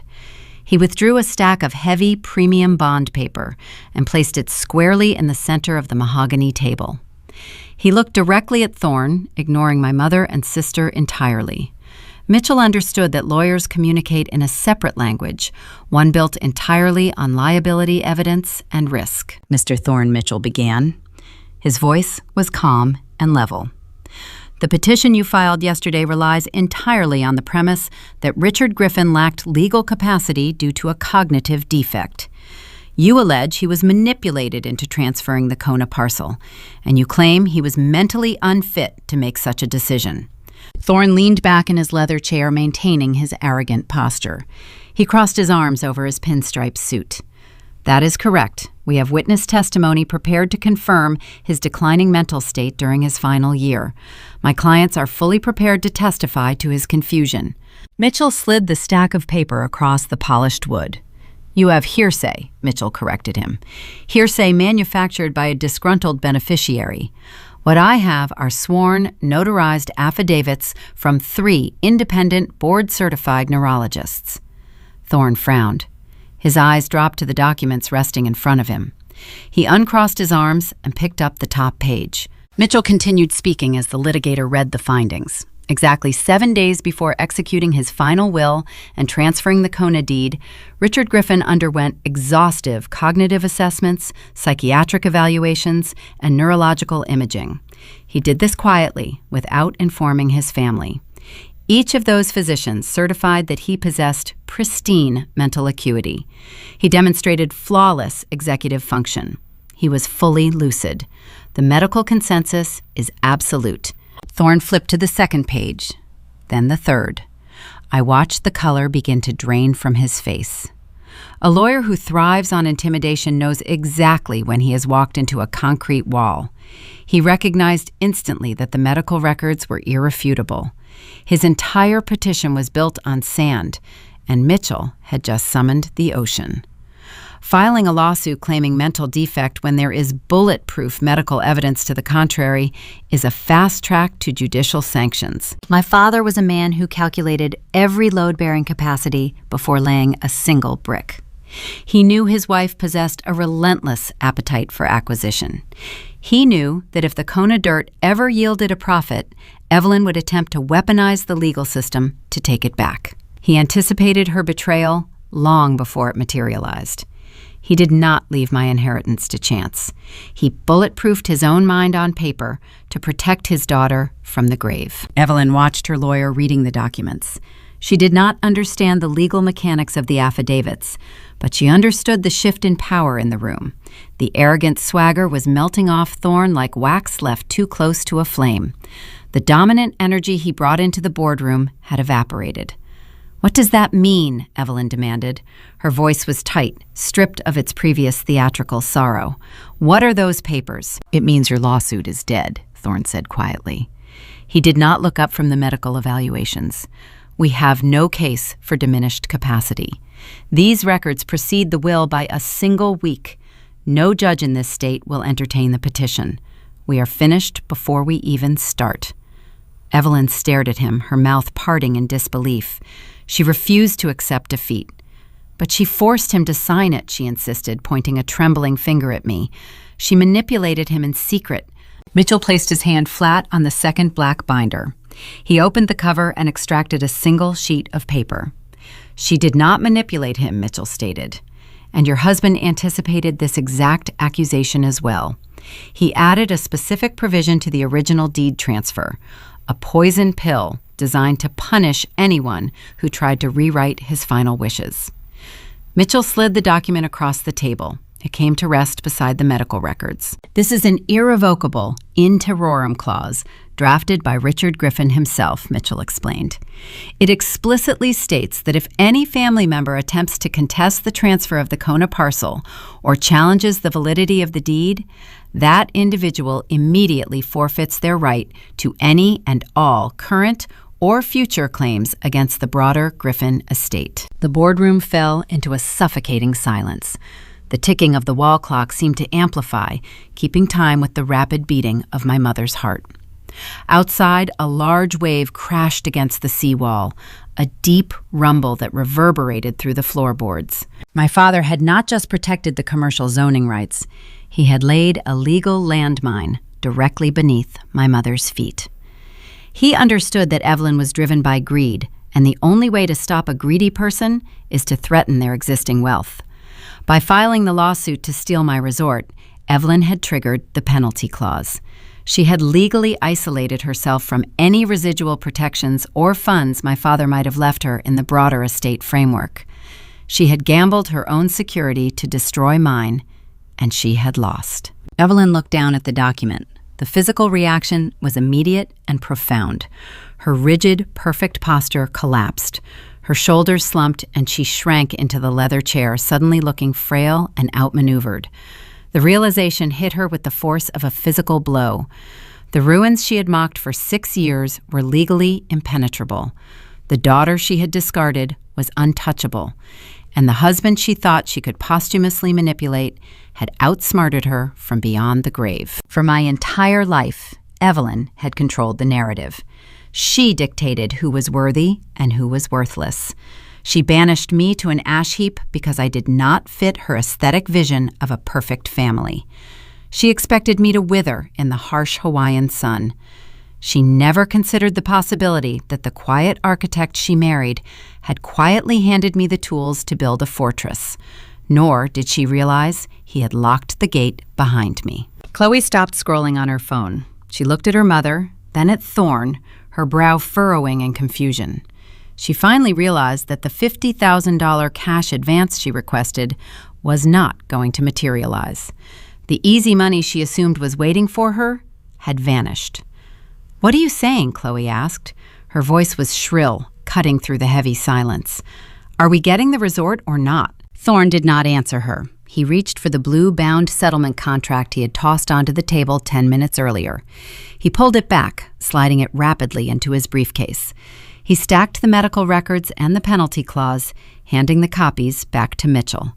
He wanted no part of this fabricated dispute. Thorne closed his briefcase and snapped the latches shut. The sharp metallic sound signaled his retreat. He was a predator who only hunted wounded prey, and he had just realized he was sitting in a cage with a lion. "We are withdrawing the petition," Thorne announced. He stood up from the mahogany table and looked at Evelyn. His expression was devoid of sympathy. "I cannot represent you in this matter. Filing this injunction with zero medical evidence and ignoring a recorded penalty clause exposes me to severe judicial sanctions and potential disbarment. This consultation is over. You will receive a final invoice for my time." He turned toward the heavy wooden door, eager to escape the boardroom and the impending disaster. He was abandoning his clients, leaving them defenseless in hostile territory. He did not care about family legacy or preserving their mansion. He only cared about saving his own legal license. Evelyn let out a choked gasp. "You cannot leave us here," she pleaded, reaching a hand out toward his retreating figure. "We paid you a large retainer to handle this. You promised us a settlement." Thorne did not stop walking. His hand closed around the brass door handle. But before he could turn the knob and exit the room, I finally broke my silence. My voice was calm, steady, and stripped of any emotion. "Mr. Thorne," I said. He paused, glancing over his shoulder with clear irritation. "You will want to stay for the second item on the agenda," I told him. Thorne frowned. His grip loosened on the door handle.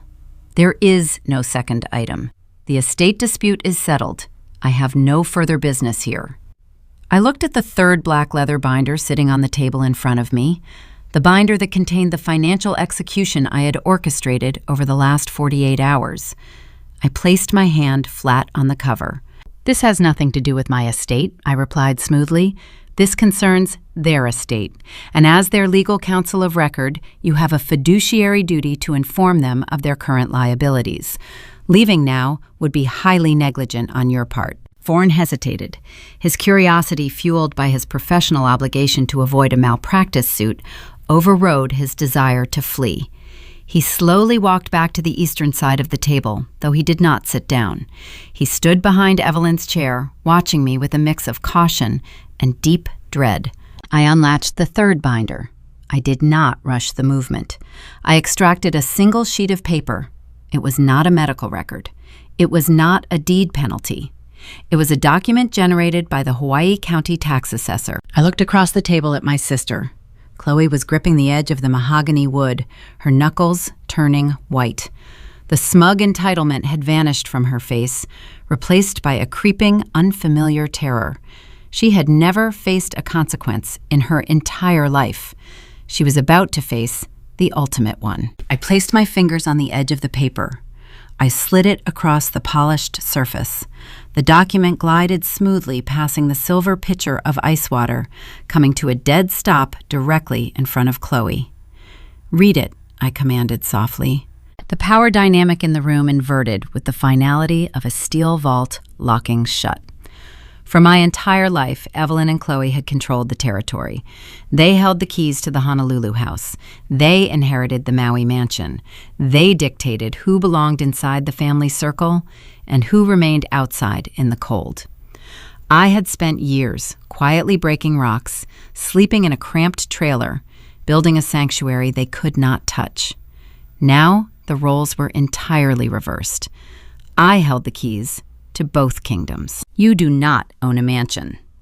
I told Chloe, my voice resonating in the quiet boardroom, you are my tenant, and you are currently residing on my property without an active lease agreement. Evelyn broke. The rigid posture, the country club arrogance, the weaponized indignation, it all disintegrated under the crushing weight of reality. She realized she had walked into my fortress to demand my crown, only to discover I had already conquered her territory while she slept. She began to cry. These were not the calculated, theatrical tears she had deployed 20 minutes earlier to manipulate the narrative. This was raw, unfiltered sobbing. Her shoulders shook, and she pressed her face into her hands. The sound was pathetic, a desperate display designed to elicit pity from the very person she had spent a lifetime trying to destroy. "Camelia, please," Evelyn sobbed, lowering her hands to look at me with red, swollen eyes. She reached across the mahogany table, her manicured fingers clawing at the empty space between us. "You cannot do this. That house is our home. It is where your sister lives. We have nowhere else to go." I watched her tears fall onto the polished wood. I felt no surge of compassion. I felt no desire to cross the room and offer comfort. I remained perfectly still, a silent observer, charting the predictable collapse of a failed investment. "We are your family," Evelyn pleaded, her voice cracking under the strain of her own desperation. She deployed the final, desperate tactic available to a cornered abuser. She invoked the concept of loyalty, a concept she had never once honored herself. Family protects family. You have to let us stay. You have to give the house back. You cannot put your own mother and sister out on the street. She stared at me, waiting for the ingrained obedience of a daughter to override the logic of a forensic accountant. She assumed the biological connection would force me to absorb her debt, repair her crumbling seawall, and subsidize her luxury lifestyle for the rest of her natural life. She was begging for a rescue, oblivious to the fact that I had already drafted the eviction notice. Evelyn begged for sanctuary, using the very word she had weaponized against me my entire life: family. I looked across the polished mahogany surface, watching her makeup run down her cheeks. Behind me, the Pacific Ocean hurled itself against the reinforced glass of the boardroom. The waves crashed with rhythmic, indifferent force, shattering into white foam before receding back into the deep. The water did not care about her panic. The tide did not negotiate with sinking structures. I modeled my response after the sea. When I was 14 years old, I contracted a severe strain of pneumonia. I spent 7 days in a hospital bed struggling to draw a complete breath. My father sat beside me every night reviewing his architectural plans under the dim fluorescent light of the ward. Evelyn visited exactly once. She stood in the doorway wearing a pristine tennis outfit and complained that my sudden illness had forced her to cancel a mixed doubles tournament. She told the nursing staff I was prone to exaggeration. She did not touch my forehead. She did not hold my hand. She viewed my sickness as an inconvenient disruption to her social calendar. Family protects family was a convenient fiction she invented today solely because her bank accounts were empty. I did not soften. I did not offer a tissue. I evaluated the 3 individuals sitting opposite me with the clinical detachment of a forensic auditor identifying a fraudulent ledger. "You have no assets," I stated clearly. My voice carried over the ambient sound of the crashing waves, precise and devoid of any emotional fluctuation. The Maui estate was seized by the municipal government due to your chronic failure to pay $4 million in delinquent property taxes. Your 3 equity loans drained the accessible cash, leaving you entirely insolvent. The county auctioned the title to recover the debt. Evelyn shook her head, refusing to accept the mathematical reality closing in around her. "We can get a loan," she stammered, her voice frantic. "We can refinance. We can fix the seawall and sell the property." "You cannot refinance a house you no longer own," I corrected her, "and you certainly cannot secure a loan with zero collateral and a ruined credit history. You are functionally bankrupt. You possess no leverage. You hold no legal standing in this room, on this island, or inside that mansion." Chloe sat frozen in her leather chair. The designer handbag resting near her elbow suddenly looked like a ridiculous prop. She was a woman who had built an entire digital identity around inherited wealth, completely unaware that the foundation of her persona had just been repossessed. The realization that she was currently homeless was short-circuiting her brain. She looked at the bill of sale resting on the wood, staring at the corporate entity listed as the new owner. My holding company purchased the deed at public auction. I continued, ensuring every syllable landed with maximum impact. "I did not steal your home. I bought your debt. I rescued a prime piece of real estate from falling into the ocean because you neglected the structural integrity of the retaining wall." I paused, allowing the gravity of their ruin to settle over the table. I leaned forward slightly, closing the physical distance just enough to command their absolute attention. I mirrored the exact posture my mother had taken days earlier when she stormed into my lobby. I channeled her specific cadence, utilizing her own weapon against her. "You walked into my reception area on Tuesday," I reminded her, my tone dropping to a quiet, lethal register. "You slammed a flawed document onto my granite counter. You gave me 24 hours to surrender my resort. You threatened to freeze my accounts and destroy my business." Evelyn flinched, recognizing her own behavior being reflected back at her. "I am giving you 24 hours to vacate my Maui property," I declared, the words hanging in the crisp, air-conditioned atmosphere. "If you and your daughter are not entirely off the premises by this time tomorrow, I will begin formal eviction proceedings. I will instruct the local sheriff's department to physically remove you from the estate.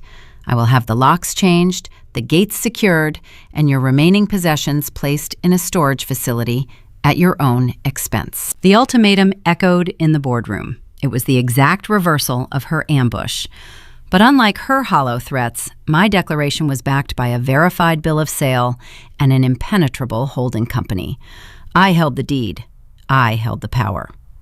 Chloe finally broke her silence. Her voice was thin, ascending into a panicked whine. "You cannot be serious, Camelia. Where are we supposed to go? All my clothes are there. My life is there. You cannot just kick us out into the street." I looked at my older sister, the golden child who had mocked my calloused hands, who had laughed when our father left me a pile of volcanic rock, was now begging for housing. "You have 24 hours to figure that out," I replied. "I suggest you start packing instead of sitting in my boardroom demanding a $50,000 cash advance." Thorne, the hired litigator, had been standing silently behind Evelyn's chair for the last 5 minutes. He had watched the entire exchange unfold. He was a mercenary, a man who navigated the legal system solely for personal profit. He specialized in bullying weak targets into quick financial settlements. He had flown to Kona expecting an easy victory over a terrified novice. Instead, he had walked into a meticulously engineered execution. He looked at the medical records proving my father's lucidity. He looked at the deed penalty isolating his clients from the broader trust. He looked at the municipal foreclosure notice confirming his clients were utterly destitute. A mercenary does not fight a lost war. More importantly, a mercenary does not work for clients who cannot pay his invoice. Thorne recognized a total massacre.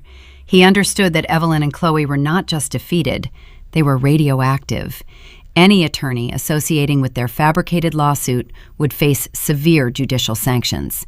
He had to sever ties immediately to protect his own professional license and his bottom line. The litigator reached down and grasped the handle of his briefcase. He did not offer a word of comfort to the sobbing woman sitting in front of him.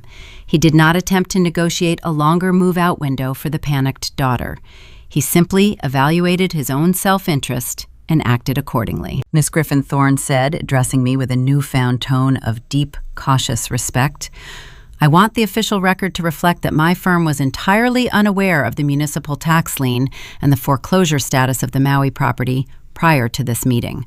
My clients deliberately withheld critical financial disclosures during our intake consultation." Evelyn twisted in her chair, looking up at her lawyer with an expression of pure betrayal. "What are you doing?" she gasped. "You are supposed to fight for us." "I cannot represent individuals who conceal insolvency and advocate for fraudulent filings," Thorne stated coldly. He stepped away from her chair, physically distancing himself from the wreckage. "I am officially withdrawing as your counsel. You are on your own." He turned his back on them. He walked purposefully toward the heavy wooden door, turned the brass knob, and exited the boardroom without a single backward glance. The heavy door clicked shut behind him, sealing the room. Evelyn and Chloe were left completely defenseless. Their legal shield had just abandoned them in hostile territory. They had no attorney, they had no money, they had no home. They sat alone on the eastern side of the mahogany table, facing the crashing ocean, and the sister they had underestimated for 32 years. The physical boundary was closing in around them, but the final stroke of their departure was yet to come. I placed my hands flat on the table, preparing to deliver the closing instructions for their exit. The heavy door latched, leaving a profound vacuum in the room. Evelyn stared at the wooden panels where her legal shield had just vanished. Then she turned her gaze back to me. The tears that had flowed so freely moments prior dried up instantly. When sorrow fails to yield a dividend, a manipulator will always pivot to rage. She stood up her chair, scraping loudly against the polished floorboards. "You cannot do this to your own blood," she screamed, slamming her palms flat on the mahogany table. "I gave birth to you. I raised you. You owe me respect. You will not steal our home and toss us onto the street like garbage." I sat across from her, observing the performance. She was invoking biology because she lacked currency. She relied on the assumption that genetic ties constituted a binding contract, an infinite debt I was obligated to repay, regardless of her constant default. But I had audited our history years ago. I remembered a high school graduation where I stood alone in a sweltering gymnasium parking lot while she took Chloe to a spa retreat in California. I remembered holidays spent in an empty university dormitory while they hosted lavish dinners on the lanai, intentionally forgetting to extend an invitation. Biology is merely a scientific fact. It does not generate automatic loyalty. Loyalty requires a continuous investment, and her account had been empty for decades. I did not raise my voice to match her pitch. I did not offer a defense of my character. I reached under the lip of the heavy conference table and pressed a recessed silver button. It was a silent alarm wired directly to the main security hub of the resort. I designed it specifically for uninvited disruptions. I held it down for 2 seconds. "You are a monster," Evelyn shrieked, her voice echoing off the tempered glass windows. "You built this entire place out of spite. You are going to write a check, or you are going to transfer that deed back, or I swear I will ruin your reputation on every island in this state." Chloe sat beside her paralyzed. She watched her mother unravel into total hysteria. Chloe had spent her entire existence shielded from consequences, relying on Evelyn to bully the world into submission. Seeing her primary protector fail so spectacularly left her frozen. The digital illusion she maintained on the internet could not save her from the physical reality of a foreclosure. The boardroom door opened. 2 men stepped inside. They wore crisp navy polo shirts and slate trousers. They did not carry weapons, but their sheer physical presence was undeniable. David, my head of security, stepped forward. His expression was a study in professional detachment. He looked at me, awaiting his directive. "These 2 individuals are not guests," I stated, my tone even and instructional. "They do not possess a reservation. They are currently trespassing on private property. You will escort them to their vehicle immediately. Once they are off the premises, you will add their names and license plate to the permanent do not enter registry. If they attempt to cross the perimeter again, you will bypass my office and contact local law enforcement directly to press charges." Evelyn gasped, stumbling backward as if the words carried a physical weight. Chloe finally stood up, grabbing her designer bag with trembling hands. "You cannot treat us like criminals," Chloe whimpered, her voice thin and frail. "I am treating you like a liability," I corrected her, "and I am mitigating my risk." David gestured toward the open hallway. "Ladies," he said, his voice firm but polite, "it is time to leave." The expulsion was not a cinematic spectacle filled with dramatic struggles or grand monologues. True humiliation is quiet. It is procedural. David and his partner flanked my mother and sister, guiding them out of the air-conditioned boardroom and into the warm Hawaiian breeze. I watched through the glass walls as they walked down the crushed basalt path. Evelyn's pristine white linen suit looked entirely out of place, rumpled by her panic and stained with her own tears. Chloe kept her head down, her expensive sandals scuffing against the stone walkways. They passed by lounging patrons who barely glanced in their direction. The guests at the Griffin Retreat were wealthy, discreet individuals who paid a premium for tranquility. To them, Evelyn and Chloe were invisible. The stark contrast between the curated luxury of the resort and the messy, chaotic reality of their eviction was poetic. They were being marched through an empire they had mocked, surrounded by a level of success they could never replicate. A silent electric golf cart waited near the edge of the pavilion. The security guards directed the women into the rear-facing seats. There were no shouts of defiance. The reality of their destitution had finally crushed the remaining air from their lungs. They sat shoulder to shoulder, stripped of their arrogance, stripped of their leverage, and stripped of their dignity. The electric motor hummed a low note as the cart carried them down the winding driveway toward the main gates. I watched them shrink into the distance until the dense tropical foliage obscured them from view. I stood alone in the boardroom. The physical boundary was now fully established. The reinforced steel gates at the end of the driveway mirrored the emotional wall I had constructed during those grueling years in the Airstream trailer. They were on the outside, and the fortress was secure. The equation was finally balanced. I gathered the leather binders aligning the edges one last time and walked out of the room. The air in the lobby was cool and smelled of fresh plumeria. I walked past the concierge desk feeling a profound sense of closure. The threat had been neutralized. My business was protected. My father's legacy was intact. My concierge manager, Sarah, approached me as I neared my private office. She held a thick yellow envelope bearing the official seal of the state of Hawaii. "This arrived via certified courier during your meeting," Sarah informed me, extending the package. "The sender is the Municipal Housing Authority in Maui. They required a direct signature from the property owner." I took the envelope. The heavy paper felt dense in my hands. The return address indicated it was dispatched by the county clerk. My holding company already possessed the bill of sale for the Maui estate. The deed was secured, and the tax liens were satisfied. The transaction was supposed to be a closed loop. But a certified dispatch from the housing authority suggested a new variable had entered the equation. I thanked Sarah, walked into my office, and shut the door. I sat at my desk, picked up a brass letter opener, and sliced through the official seal, preparing to audit whatever final secret the crumbling mansion still held. The brass letter opener slid through the thick paper of the yellow envelope with a satisfying, clean sound. I extracted the documents and laid them flat across my desk. It was not a new lawsuit. It was not a hidden municipal fine. It was the final, certified confirmation from the state of Hawaii. The deed to the Maui estate was now fully recorded under the name of my holding company. The transaction was complete. The legal loop was permanently closed. I owned the $13 million mansion, free and clear of all previous encumbrances. The staggering municipal tax debt was paid in full by my corporate accounts. I sat back in my chair and looked at the embossed seal on the paper. For 6 years, my mother and sister had occupied that colonial house, treating it like a royal court. They hosted lavish parties on the lanai, sipping expensive champagne, while the ocean slowly devoured the earth beneath their feet. They viewed wealth as a magical entity that simply existed to serve them.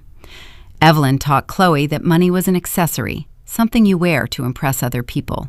She never taught her how to build it, how to protect it, or how to respect the mechanics of a ledger. I learned those mechanics the hard way.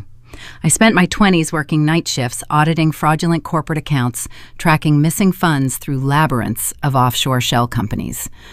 I learned that numbers never lie. People lie. Facades lie. But a balance sheet is a mirror reflecting the unvarnished truth of your choices. I turned my attention to my computer monitor and opened the master financial dashboard for the Griffin Retreat. It was time to audit my own life. I cross-referenced the daily metrics. The resort was currently operating at a 98% occupancy rate. Advance bookings for the upcoming peak season were entirely sold out. The revenue figures glowing on the screen were not just profitable, they were staggering. The initial $10 million investment provided by the San Francisco equity firm had already been recouped.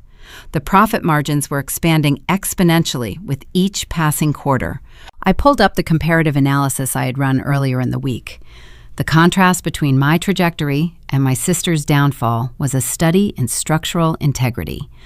Chloe was handed a golden ticket. She inherited 3 acres of pristine beachfront property, a fully furnished mansion, and a life free of mortgages. It was an asset that should have generated generational wealth. Instead, she used it as an unlimited credit card to fund a digital illusion. She turned a $13 million paradise into a catastrophic bankruptcy filing. I was handed an insult. I received a 5-acre stretch of hostile, jagged volcanic rock that lacked basic utilities. My inheritance was designed to be a burden, a tax liability meant to drain my meager savings. But I did not complain. I did not ask for a rescue. I bought a pickaxe. I lived in a metal trailer without air conditioning. I took a pile of toxic dirt and transformed it into a $25 million hospitality empire. I reached across my desk and pulled a small silver frame closer to me. Inside the frame was the original paper napkin my father had drawn on all those years ago. The rough pencil lines tracing the elevation markers were starting to fade slightly, but the vision remained perfectly clear. I ran my thumb over the smooth glass protecting the napkin. I thought about my father, sitting in his dark study surrounded by drafting tables and scale models. He was a man who preferred the company of blueprints over the chaotic demands of his wife. I remembered sitting beside him on the floor watching him draw the structural supports for a commercial high-rise in Honolulu. He looked down at me, handing me a red pencil. He told me that the foundation is everything. He said you can build the most beautiful structure in the world, but if the earth beneath it is unstable, the building will eventually tear itself apart. He was right. He had applied his architectural philosophy to his own family. He gave Chloe the beautiful structure, knowing she lacked the discipline to maintain the foundation. He gave me the unstable earth, knowing I possessed the strength to carve it into solid ground. I built my life on basalt. They built theirs on literal and metaphorical sand. The quiet satisfaction settling in my chest was not vindictive. It was the peaceful resolution of a balanced equation. I did not need an audience to applaud my success. I did not need my mother to validate my worth. I had the deed. I had the resort. I had my independence. The silence in my office was profound, insulated by the heavy wooden doors and the ambient hum of the central cooling system. Outside my window, the sun was beginning its slow descent toward the Pacific horizon, casting long golden shadows across the infinity pools. The guests were returning from their afternoon excursions, preparing for dinner reservations at our open-air restaurant. The machine I built was humming perfectly. Then the sharp vibration of my cell phone shattered the quiet. The device rattled against the wood of my desk. I looked at the screen. The caller identification displayed my sister's phone number. She was calling me. I did not answer. I watched the screen glow, the incoming call timer ticking upward. 10 seconds. 20 seconds. 30 seconds. I let it ring until the automated system redirected her to voicemail. The screen went dark. A minute later, a new notification appeared. You have one new voicemail. I unlocked the phone and tapped the play button. I placed the device on the desk and activated the speaker function. The audio began with a sharp intake of breath. The background noise sounded chaotic, like the busy concourse of an airport or a crowded public transit station. Camellia, Chloe said. Her voice was unrecognizable. The smug, entitled drawl she used in the boardroom just hours prior was gone. It was replaced by a frantic, trembling pitch, the sound of a woman who had finally stepped off the edge of a cliff and realized she forgot her parachute. Camellia, please pick up, she begged, the words tumbling out in a rushed panic. Mom is having a breakdown in the rental car. We went back to the Maui house to pack our things, but the local sheriff was already there. They changed the gate codes. They will not let us inside. All my clothes, my jewelry, my entire life is in that house.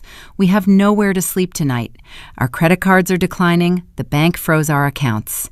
She paused, gasping for air. The sheer terror in her voice was absolute. You have to help us, Chloe continued, her tone escalating into a desperate plea. Please, I am sorry about the lawsuit. Mom made me do it. I did not want to sue you. Just send us a wire transfer. Or let us stay at the resort for a few weeks until we figure this out. I can work for you. I will work the front desk. I will clean the rooms. Just please do not leave us out here. Call me back, please. The recording ended with a sharp click. The automated voice announced that there were no more messages. The silence returned to my office. The air felt heavier now, charged with the weight of her desperation. She was offering to clean hotel rooms at the very property she tried to steal. She was begging for a wire transfer from the sister she mocked for working night shifts. The golden child was asking for a job. I looked at the framed napkin sketch on my desk. I looked at the certified Maui deed resting beside my keyboard. The final audit was complete. Every number was accounted for. Every debt was settled. The ledger was closed. I reached out and picked up my phone. The audio file ended, terminating the transmission. The frequency of my sister's panic lingered in the quiet space of my office, echoing off the mahogany shelves. For a brief moment, the silence felt dense, charged with the ghosts of 32 years of social conditioning. Society routinely trains daughters to absorb the failures of their households.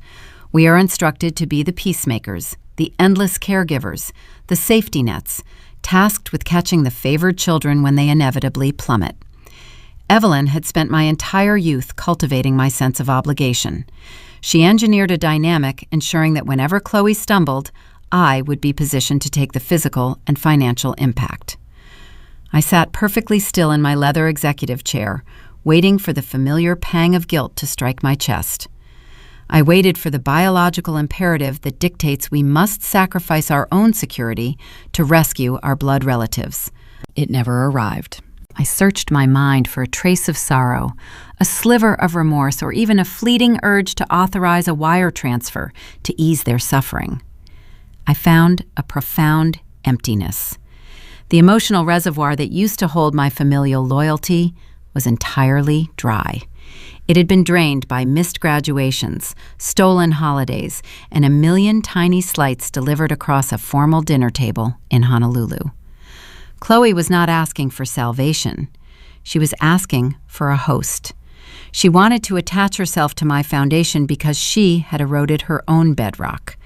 She offered to clean rooms and work the front desk, but we both knew she possessed zero professional discipline. Within a week, she would be complaining about the tropical heat, demanding a managerial title, and treating my hospitality staff with the same casual cruelty she had always directed at me. She did not want a job. She wanted a rescue. I looked down at the glowing screen of my mobile device. The digital interface offered me several distinct paths forward. I could dial her number and negotiate a conditional surrender. I could forward her a comprehensive list of municipal housing shelters located in Maui County. I could transfer enough liquid capital to secure them a hotel room for the night, delaying their inevitable reckoning by 24 hours. I selected none of those options. I tapped the small trash can icon located at the bottom right corner of the screen. The voicemail vanished immediately. It was deleted from the local storage, erased from the carrier server, and wiped from existence. I opened my contact directory. I navigated to my sister's profile, tapped the security settings, and selected the command to block this caller. I repeated the exact same procedural step for my mother's contact card. I did not send a final text message explaining my decision. I did not leave a parting insult to satisfy a desire for petty revenge. True closure does not require a theatrical monologue. True closure is a dead communication line. By severing their digital access, I finalized the physical eviction that took place earlier in the afternoon. I had achieved the primary objective I set 6 years ago when I first walked onto that field of sharp volcanic stone. I did not build the Griffin Retreat merely to become wealthy. Wealth is often just a fortunate byproduct of flawless execution. I built this hospitality empire to acquire the financial and legal authority to never need their permission to exist. I no longer had to earn a seat at their table because I owned the dining room, the house, and the earth beneath it. I stood up from my desk, pushing the leather chair back. I walked past the framed napkin sketch, past the certified Maui deed, and grasped the handle of the sliding glass door leading to my private balcony. The warm evening air rushed into the climate-controlled office, carrying the distinct, intoxicating scent of sea salt and blooming night jasmine. I stepped out onto the cantilevered wooden deck. The vantage point from the third floor offered a comprehensive panorama of my territory. The sun had already dipped below the horizon line, painting the expansive sky in deep hues of violet indigo and charcoal. The architectural lighting of the resort illuminated the grounds with a warm amber glow. Below my position, the main pavilion functioned as a hive of quiet, luxurious activity. Waitstaff moved gracefully between the tables at the open-air restaurant, carrying trays of seared ahi tuna and chilled white wine. Guests lounged inside the private cabanas, their relaxed faces illuminated by the soft flicker of tiki torches placed strategically along the crushed basalt pathways. The infinity pools gleamed like dark mirrors, seamlessly blending the edge of the property into the vast Pacific Ocean beyond. The estate operated with a flawless, uninterrupted rhythm. It was a self-sustaining ecosystem, entirely insulated from the chaos of the outside world. It was unbreachable. The reinforced steel gates at the end of the winding driveway ensured that no unauthorized vehicle could ever disrupt the peace. The blind trust holding the corporate deed ensured that no frivolous lawsuit could ever pierce the corporate veil. My fortress was complete, secure against all external threats. I rested my hands on the thick glass railing. The metal handhold felt cool against my skin. I took a slow, deliberate breath, drawing the pure Kona air deep into my lungs. My mind traveled back across the timeline, returning to the very first day I arrived on this desolate parcel of land. I remembered the blistering heat radiating off the black lava. I remembered the feeling of total isolation as I parked my used commuter car on the dusty shoulder of the coastal highway. Before I could start clearing the stubborn rock, I had visited a local hardware store on the edge of town. I purchased a heavy iron pickaxe, a pair of reinforced leather work gloves, a steel spade, and an insulated cooler for my drinking water. I handed the store clerk a debit card connected to a very thin checking account. I remembered the exact total of that transaction down to the final cent, $412. That was my initial capital investment. $412 spent on blistered hands, aching joints, and sore muscles. I held that precise number in my mind and compared it to the current market appraisal of the property resting beneath my feet, $25 million. I performed the mental calculation tracing the improbable trajectory from a rusty pickaxe to a cascading infinity pool. The staggering return on investment was not just a testament to relentless hard work. It was a testament to the undeniable power of a solid foundation. I had taken the discarded scraps they threw on the floor and forged a permanent crown. They had taken a golden inheritance and ground it into useless dust. The universe consistently demands equilibrium, and today the ledger was permanently balanced. The math was perfect. I watched a pair of guests raise their crystal flutes in a toast, by the edge of the water. They were celebrating a milestone entirely oblivious to the history buried beneath the stone they stood upon. That is the inherent beauty of a well-built structure. It hides the struggle of its creation and presents only stability to the observing world. If you have ever been handed the scraps of your family and expected to fail, leave a comment below. I want to read your stories. Tell me about the boundaries you built when the people who were supposed to protect you decided to tear you down. Share the moment you realized your worth was not dictated by their rejection. Sometimes the best revenge is not a scream, a public confrontation, or a dramatic exit. Sometimes the best revenge is a signature on a deed they can never touch. Subscribe for more stories, and I will see you in the next one.